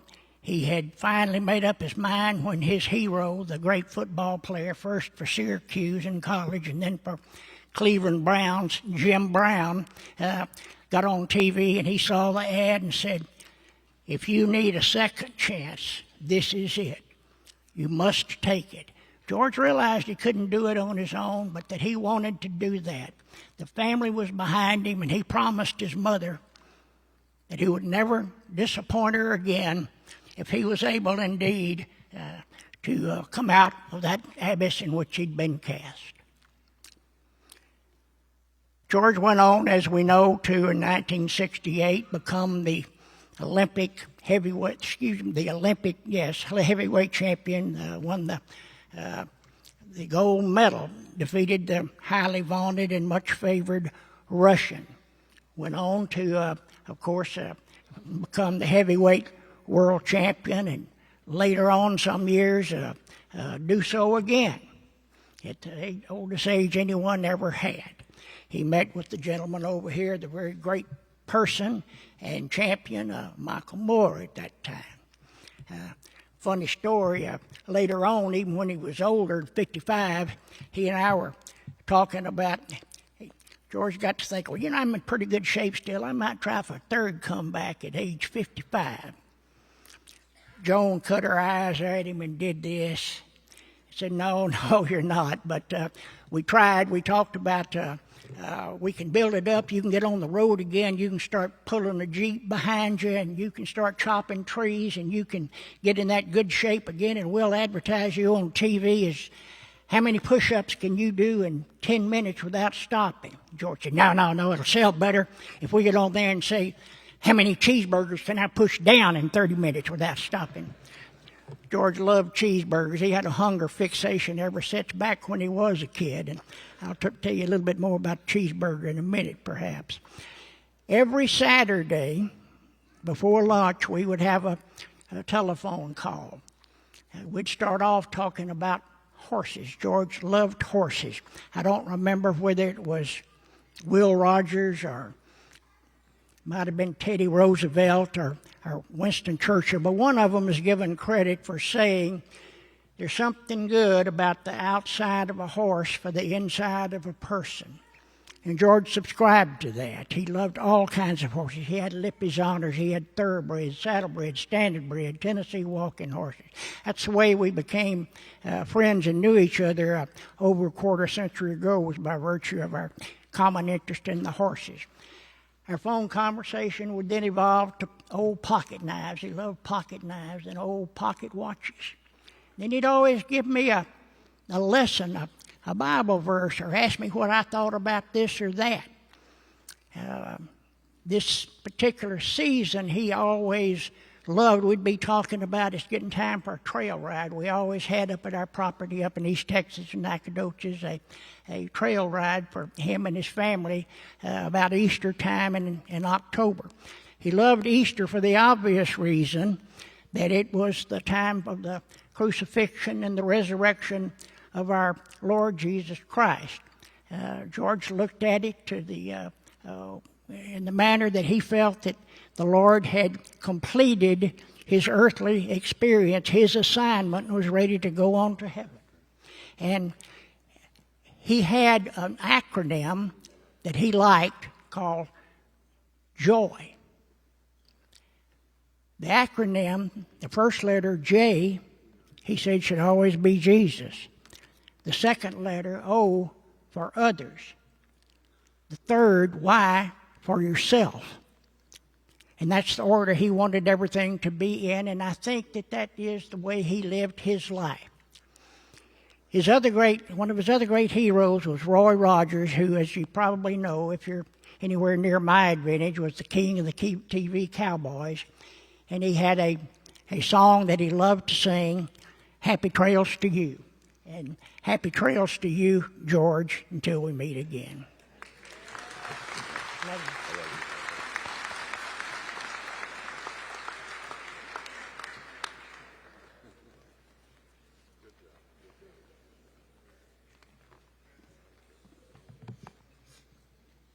Good morning.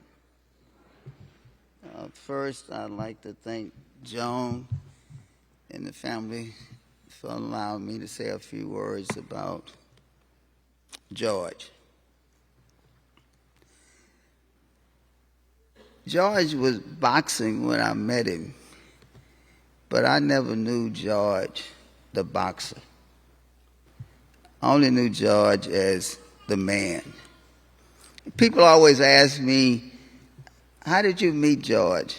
We grew up in the same neighborhood, so you grew up with, no, George, 5 years younger than me. He was a little boy when I was growing up.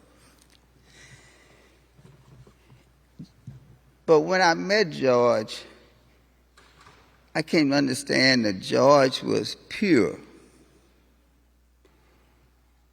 A lot of people, and even he says when he was young, he was a bad boy.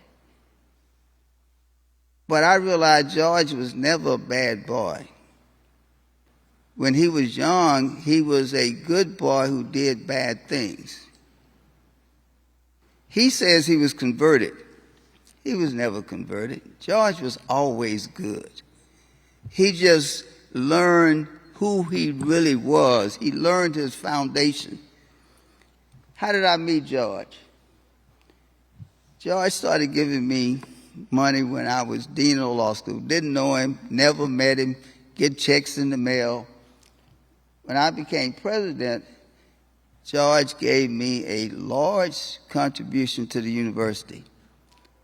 I called Nancy, the person that I'd been communicating with all these years, and I said, Nancy, I have to meet George. I have to talk to George. I have to personally thank him for all the contributions he's made to Texas Southern University.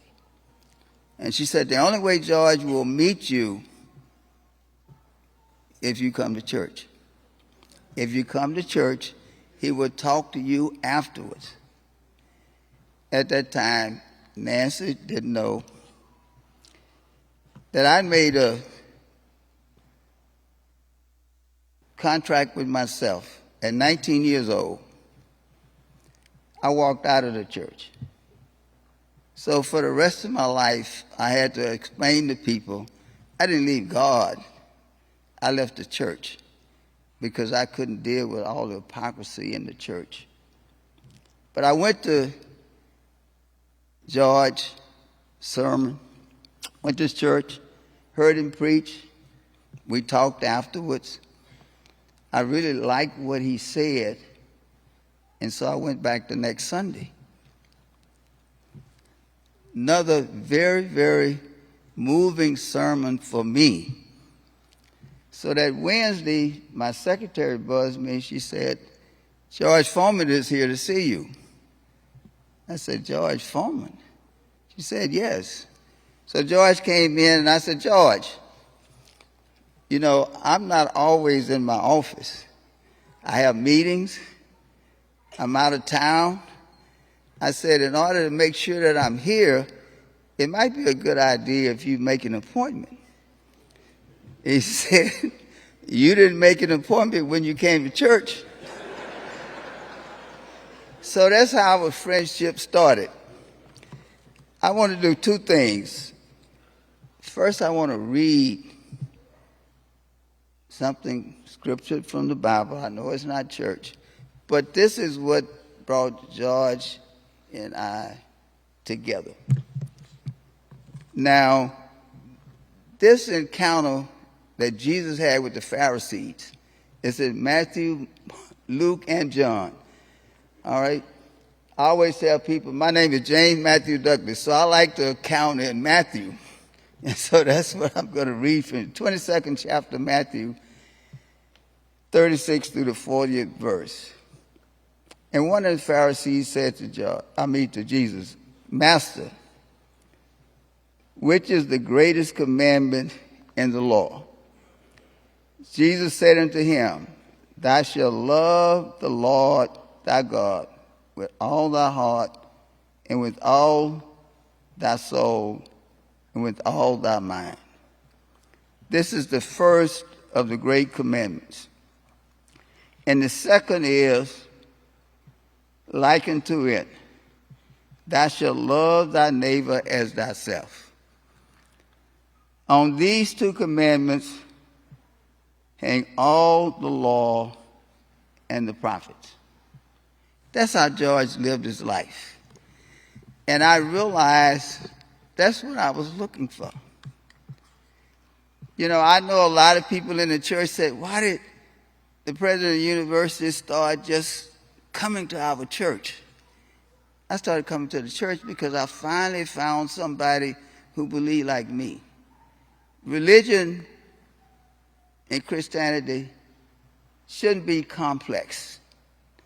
Just two simple things. Love God and love thy fellow man. I know Michael Harris always talk about George being the love man because he preached love all the time. That's what this life is all about. It's all about love. And George was pure because George lived and believed what he preached. So that's how George and I became friends. George was always volunteering me to do things. I had to explain to Natalie because I kept bugging her. I said, Natalie, I'm bugging you because your father somehow told everybody, if you want to talk to me, you got to go through Douglas first. So everybody blows me up every time they wanted something from George. But those of you are old enough to remember, when AIDS was really big, when AIDS first started, it was really ravishing the African American community. But because AIDS was first identified as a gay disease, most African Americans stayed away from it.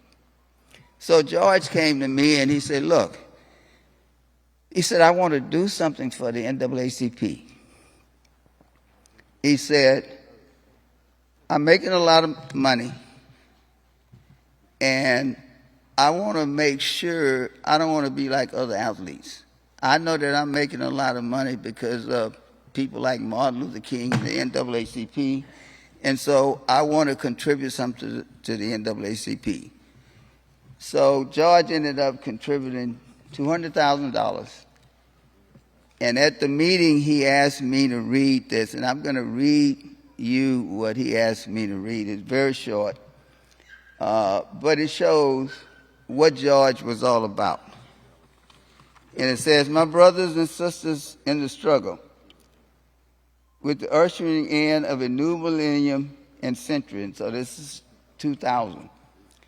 The easiest thing for a successful man to say is, look what I have done, as if we accomplished everything by ourselves. And for the most part, history is like that. I too have accomplished a lot, but with the help of God, my fellow man, and most importantly, with the aid of the NAACP. NAACPers are among the bravest of them all, those who put their lives on hold, their families in danger, and their love of American freedom first, so that I and so many other younger black Americans can say, look what I have done.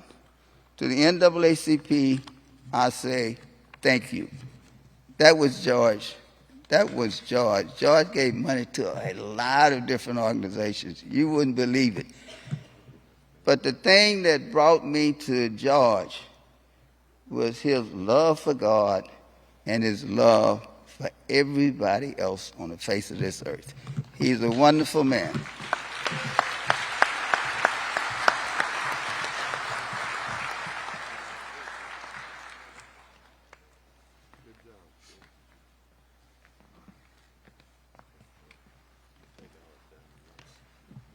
Good morning. I'm Aidan Rios, and I've been George's friend. Honorable Mayor John Whitmire, officers of the City of Houston, dear Mary, your children, family, and friends. George lived by Jesus' commandment that you love one another as I have loved you. George abided by Jesus' definition of a friend. Greater love had no man than this, that a man lay down his life for his friend.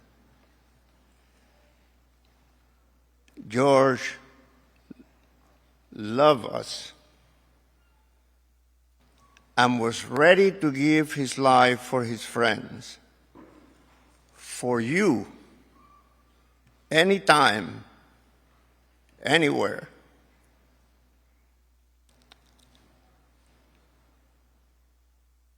I met George during the AIDS crisis,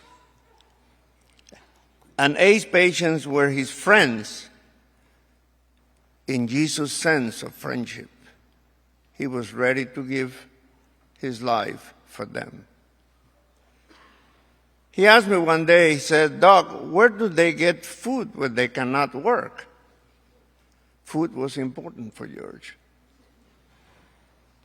I said, in the usual places. George bought land and created the most beautiful food bank for AIDS patients. When he had the first opportunity for a championship, the refusal for a rematch gave him $1 million in a court. The next day,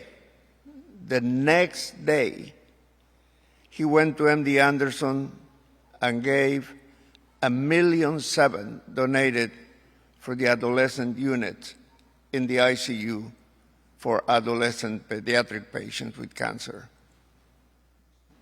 And somebody asked at the time, George, why 7? His answer was who he was. He said, stars give round numbers. I am a working man. The George Foreman adolescent unit of MD Anderson was blood and sweat given in the spirit of Jesus' friendship. Over the years, George talked to thousands of patients. Thousands of patients. How do I know?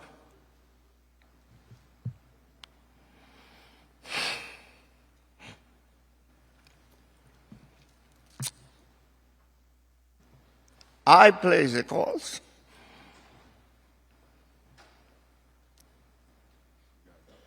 Anytime, any day, he never said no, and he always brought hope, faith, and love. At the last fight, in the middle of the celebration, a hand pulled the head of George to the side and planted a kiss, a gentle kiss of his head. It was Michael Moore. That picture tells the story, the beautiful story of these two champions and who they are. He loved my country, Panama. Walking out of the dressing room, he had the presence of mind of telling me, the reason I asked you to wear that t-shirt is because I want the world to know that a man from Panama was in my corner.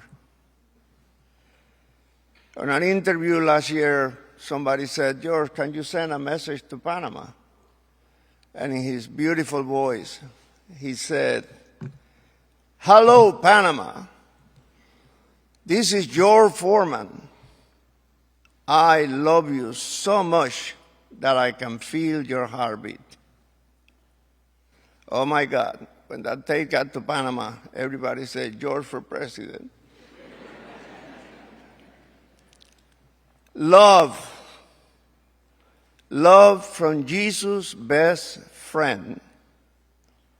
That was George for the world and for each of you. Thank you.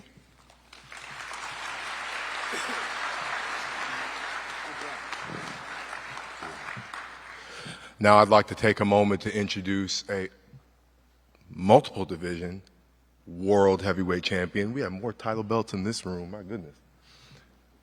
Michael Moore.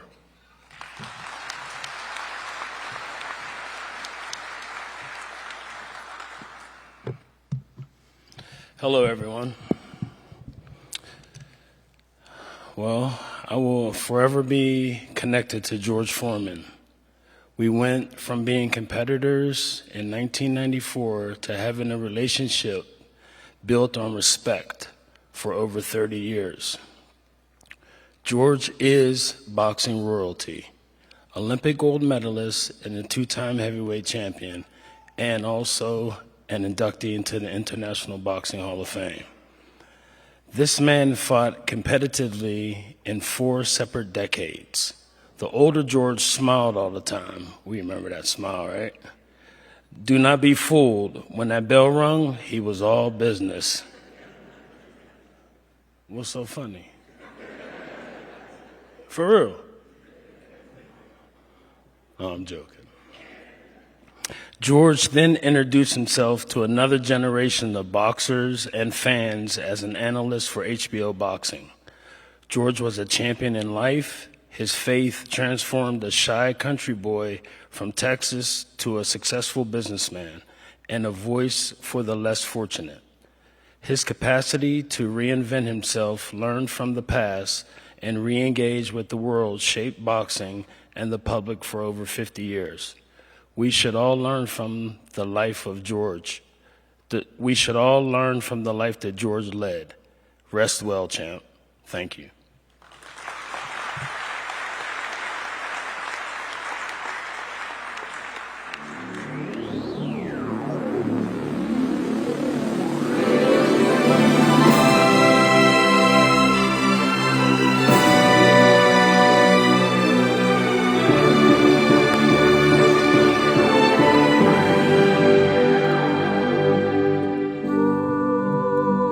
Now is the time to say to all my friends and fans, I found that old saying, all things are possible if you only believe, all so true. Having to look up one day severely overweight, financially devastated, and with a host of children and family members to support, I was faced with the impossible. You see, most of my life I had been told, you cannot get an education, you cannot play certain sports, you can't get a job, and you can never be heavyweight champion of the world. Well, in life, as hard as it was sometimes, I was able to prove otherwise. But there were some things even I had to let go because I had heard too many others say I could not. I was ordained a preacher in 1978 at the Church of the Lord Jesus Christ. I started preaching to all about the great love of God, how He had always come to the rescue of so many in old times. And today, as always, He is here for us.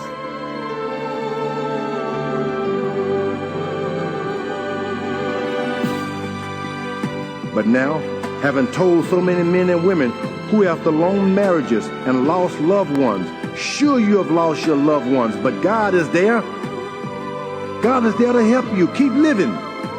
He will make a way. A brighter day is coming. You see, as a preacher, you must sail and sail every day. Now, it was I who was old and penniless. It was I who had to buy the product I had been selling for years. You can, George. Even when others said, you are going to get hurt, you're too old, it's impossible. Well, at the age of 45, with the help of Almighty God, I became the oldest man to become heavyweight champion of the world. The moment it happened, I fell to my knees and thanked God above. I said, thank you, Jesus, for what He had done for me.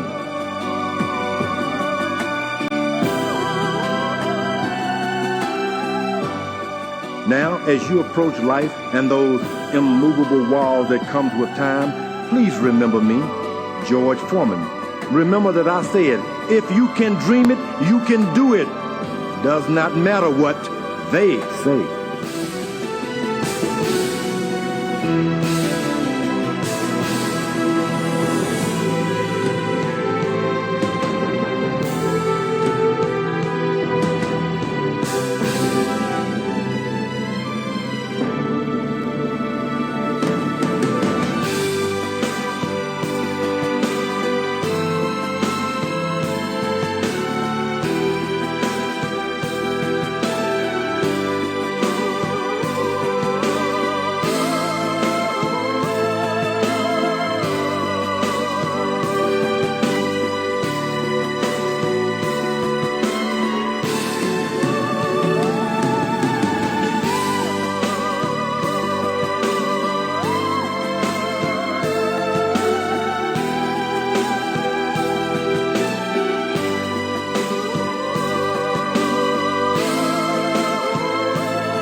Once years ago, I was seeking to please myself,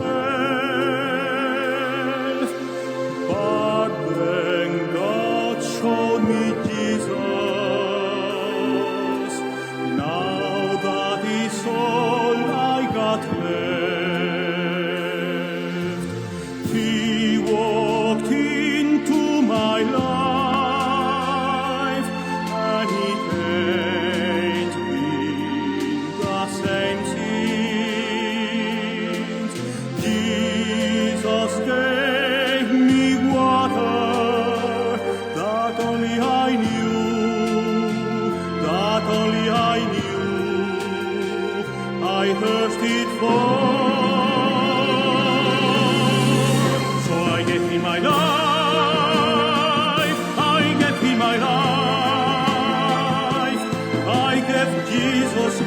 my life for the love that he showed me. So I gave him my life, I gave him my life. I gave Jesus Christ my life for the love that he showed me. So many people don't know he's alive, and so many people don't even know that he exists, and that he died on a cross for all of us, for all of us who were in sin,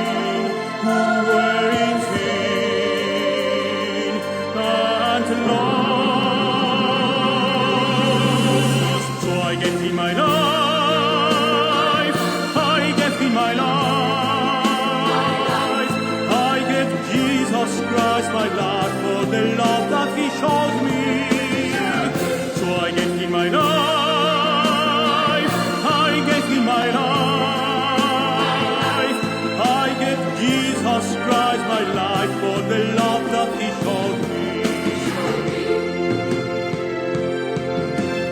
And I lean on Jesus for my rest, and when times get hard, he sends me a little laughter. So I gave him my life.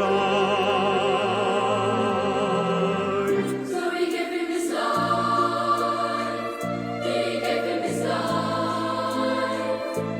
He gave Jesus Christ his life for the love that he showed him. So he gave him his life. He gave him his life. He gave Jesus Christ his life for the love that he showed him. So I gave him my life, I gave him my life. I gave Jesus Christ my life for the love that he showed me. So I gave him my life, I gave him my life. I gave Jesus Christ my life for the love that he showed me. I gave him my life.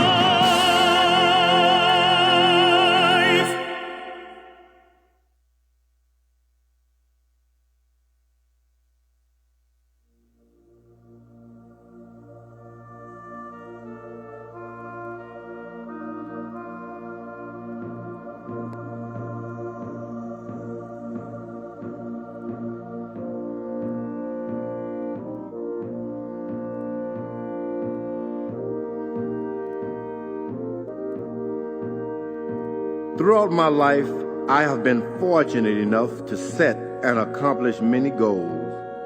As a teenager, I was an Olympic gold medalist.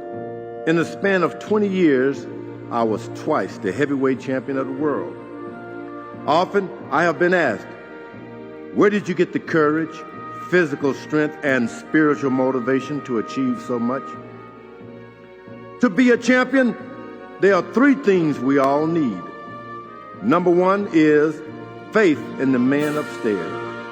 Because when all else fails, there has always been for me the falling down on my knees, even with all my fears requesting his mercy.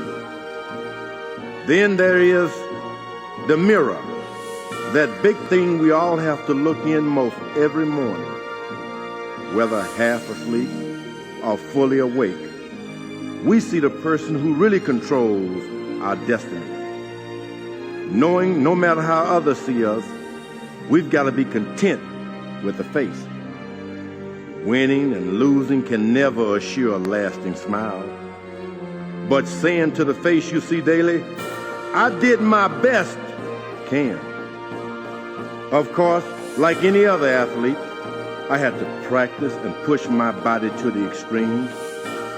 But to be able to get off my back, reach for the rope, and pull myself up time after time in life, I needed words. Words that I could hear through my loneliness. When you reach for the stars so many times, you are alone with heartaches, disappointments, and even grief. I needed words that would renew, refresh, and restore my very soul.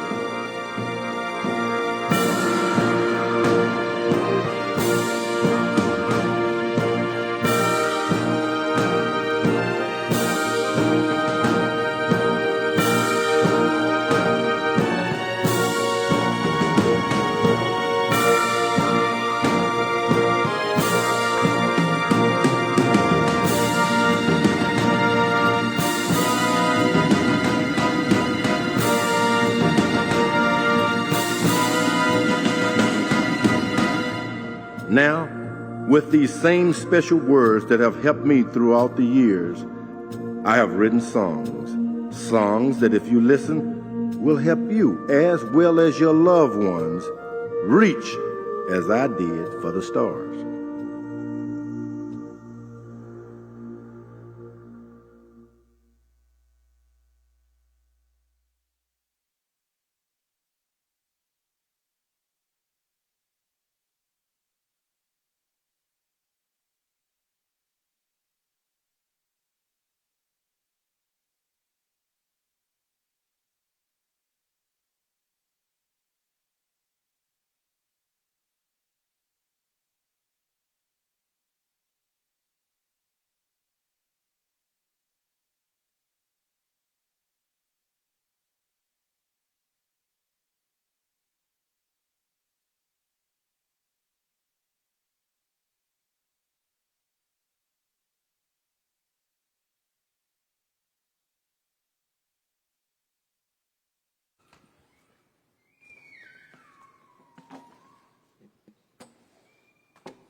If I can help somebody as I pass along, if I can cheer somebody with a word or a song, if I can show somebody he is traveling wrong, then my living shall not be in vain. If I can do my duty as a Christian ought, if I can bring back beauty to a world abroad, if I can spread love's message that the Master taught, then my living shall not be in vain.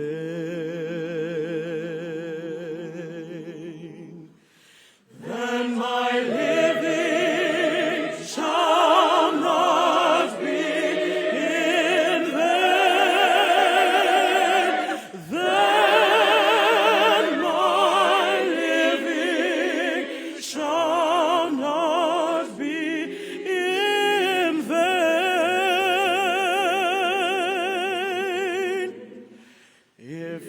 can help somebody as I pass along, then my living shall not be in vain. Then my living shall not be in vain. Then my living shall not be in vain.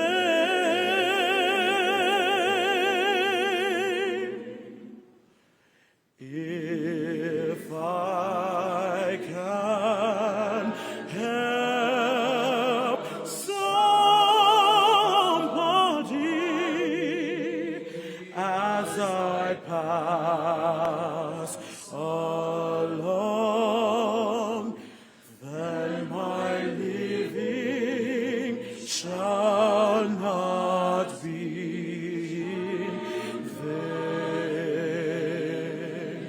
Then my living shall not be in vain.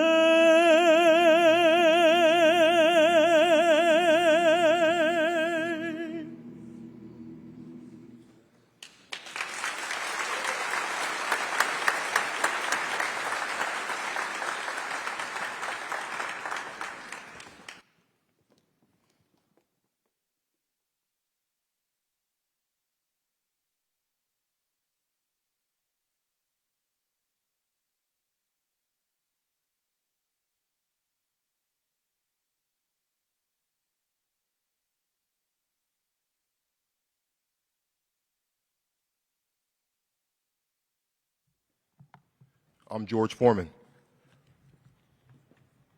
How well do I remember how Jesus brought me through. I prayed, I walked a night or two. I said, Lord, why don't you take and use me? That's all that I can do. I give my life to Jesus. What about you? That was a song my grandmother gave to my father. He was going through a hard time. So now I've given it to you. My dad he's not just my dad, he was my friend and my mentor. Same as to my brothers. He didn't build a corporation, a true corporation with board members and whatnot. He grabbed us all as boys. It's time for you to get to work. I turned 16. Similar to all my other brothers, come of age, and we think, like MD Anderson or like Texas Southern, we're going to get our $1 million.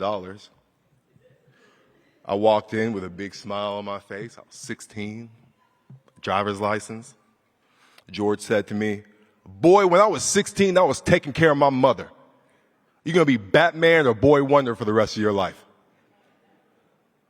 Walked my way right out of there and made myself to my room. But he raised all his sons. He called us his young executives. We didn't really have a choice in that. He made us get to work, whether it was digging post holes on the ranch, trying to catch, rein in, and train young 2-year-old horses. If you ever met a 2-year-old horse, my goodness, Craig, you know. George was the son of Nancy Ree and J.D. Foreman. His love for his parents was legendary, as he always talked about how much he loved his mother and his love for his father. We affectionately called him Granddaddy. Granddaddy would grab George by the head as a boy and say, hit like Jack Johnson, stronger than Jack Dempsey, jump back 10 feet and hit you. He bragged on him. The future heavyweight champion of the world, he said that to a little boy. Born in Possum Ridge, Marshall, Texas, he was one of 7 children and often talked about the challenges he and his family faced. Life was a struggle, and his family moved to Houston for a better opportunity. He used to say, I was so poor, we were just Poe. We couldn't even afford the second OR. But Dad was searching for trouble, or trouble just seemed to find him. You all know the story of him robbing people on the streets in Fifth Ward, but what many don't know is he often robbed people to give a little something to his family, help his mother out. But it was his mother that shamed him from being a thief. You know, one thing about our family, we never had any thieves in our family, she would say. And George would look around, who told on me? His love for his family, and in particular his mother, set him on a journey that would take him all over the world. The story goes, he got in so much trouble, Grandma Nancy had him enlisted into the Job Corps. Even had the great Doc Brodus say, George, Doc, you need to come and get him. He's down here drinking and fighting. Come and get him. And Doc came and picked George up, took him back to the Job Corps Center, and made an Olympic gold medalist out of him. He said he got the gold medal and was going to go back and get to work. And somebody said, you know, George, you keep fighting, you can make $1 million. That's all he needed to hear. The rest is history. And it was that love for his baby sister that ultimately led him to finding God, or God finding him. His deep love for his sister Mary, as you know, when he learned of his sick nephew, George Edward, named after him. That led him to a quick, brief talk with God. You know, he died after that. He told God, why would you take this kid? He's just a kid. You're going to take a little kid out of the world? Take me. I'm a champion. I've seen the world. Don't take a little kid. What's wrong with you? Take me, he said to God boldly. The man had courage. Some people have dogs, horses. George raised a lion and a tiger. So when he got into a fight or got into a ring, he knew how to stare a man down and be unflinching. The man who loved to stare down a lion and a tiger even swung on a lion to save his brother, my uncle, Sonny Boy. Love. That's the power of love. He loved family so much, he brought a whole row of houses so every one of his cousins could own a house exactly where they wanted, on Gano. Love, I'm telling you. Love. He loved his mom and dad so much, he continued to move them and his sister to live within blocks from his home, no matter how far north he traveled. Even through a flood, walked through a flood one time. He said, I got to figure out how to, Kingwood was flooded, became a river. And he said, we got to go. I got to go get my mom and dad. And made us walk through a river to go get his mother and father now. And while we were going there, he kept thinking, how am I going to carry granddaddy? Because he's so big. Treading through fire ants, tearing me up. Treading through the water to go get his mother and father. Through the storm. I see Deputy Rosen here. We were in Dallas, Texas. A terrible hurricane had hit the city, ripped it to pieces. And George said, I can't be here. We left a nice hotel in Dallas. Came back to Houston. And Deputy Rosen got with us, opened up the center. Devastation in the city like I'd never seen. And George opened up his beautiful facility, untouched, to help the community. Thank you, Deputy. He shared daily with my siblings and I so many stories of his life. He was a great storyteller, great musician. He shared stories with us daily, stories full of wisdom, humor, and God's truth. His view of life was elevated. His love was bigger. His heart was wider, different.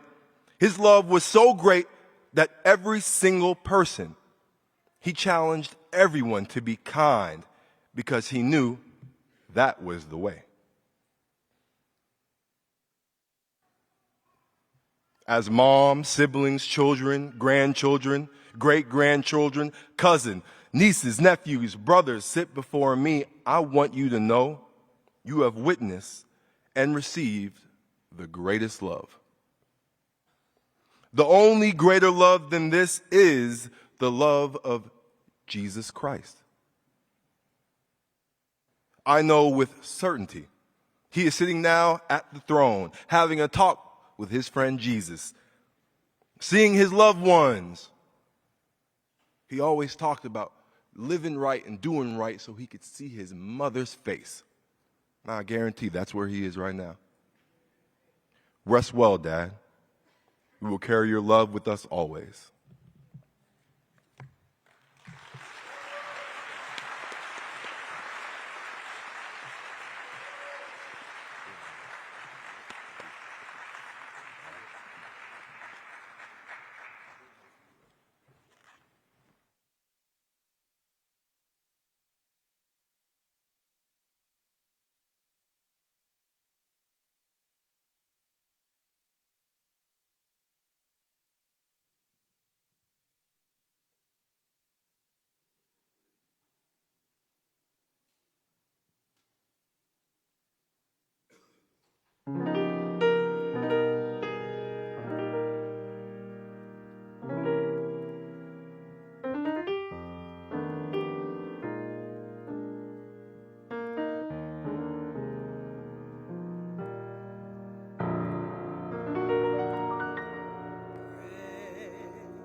Just Lord, take my hand, lead me on, let me stand. I am tired. I am weak. I am worn through the storm, through the night. Lead me on to the light. Take my hand, precious Lord, and lead me on. When my way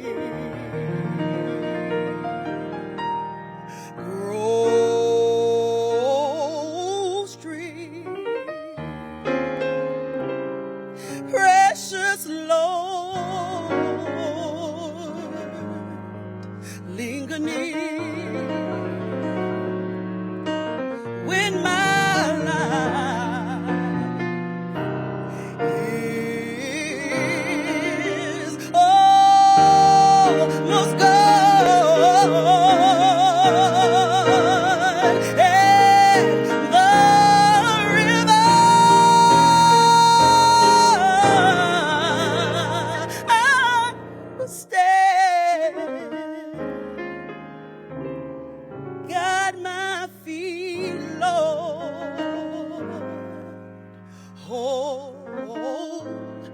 Hold my hand. Take my hand, precious Lord, and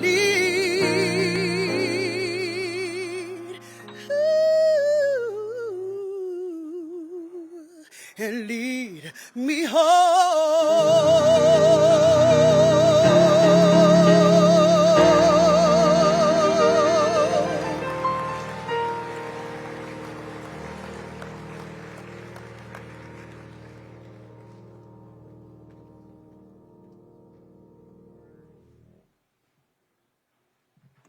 Let us pray. God, we thank you for giving us a guide in discovery of how to find miracles, how to find forgiveness, most importantly, how to find love. We ask that you help us to become the guide for others. We ask that you watch over us from here, our leaders, our friends and loved ones, to leave from here inspired to carry on the inspiration that George gave to us, the inspiration of love and inspiration of faith. God, we ask that you watch over us from here, help us move safely on. Everyone represented here, the friends and loved ones, wrap them in safety.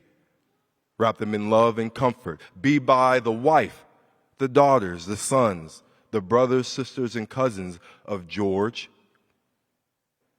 Show them that his love is there waiting for them in eternity. We ask you, God, for this in Jesus' name. Amen.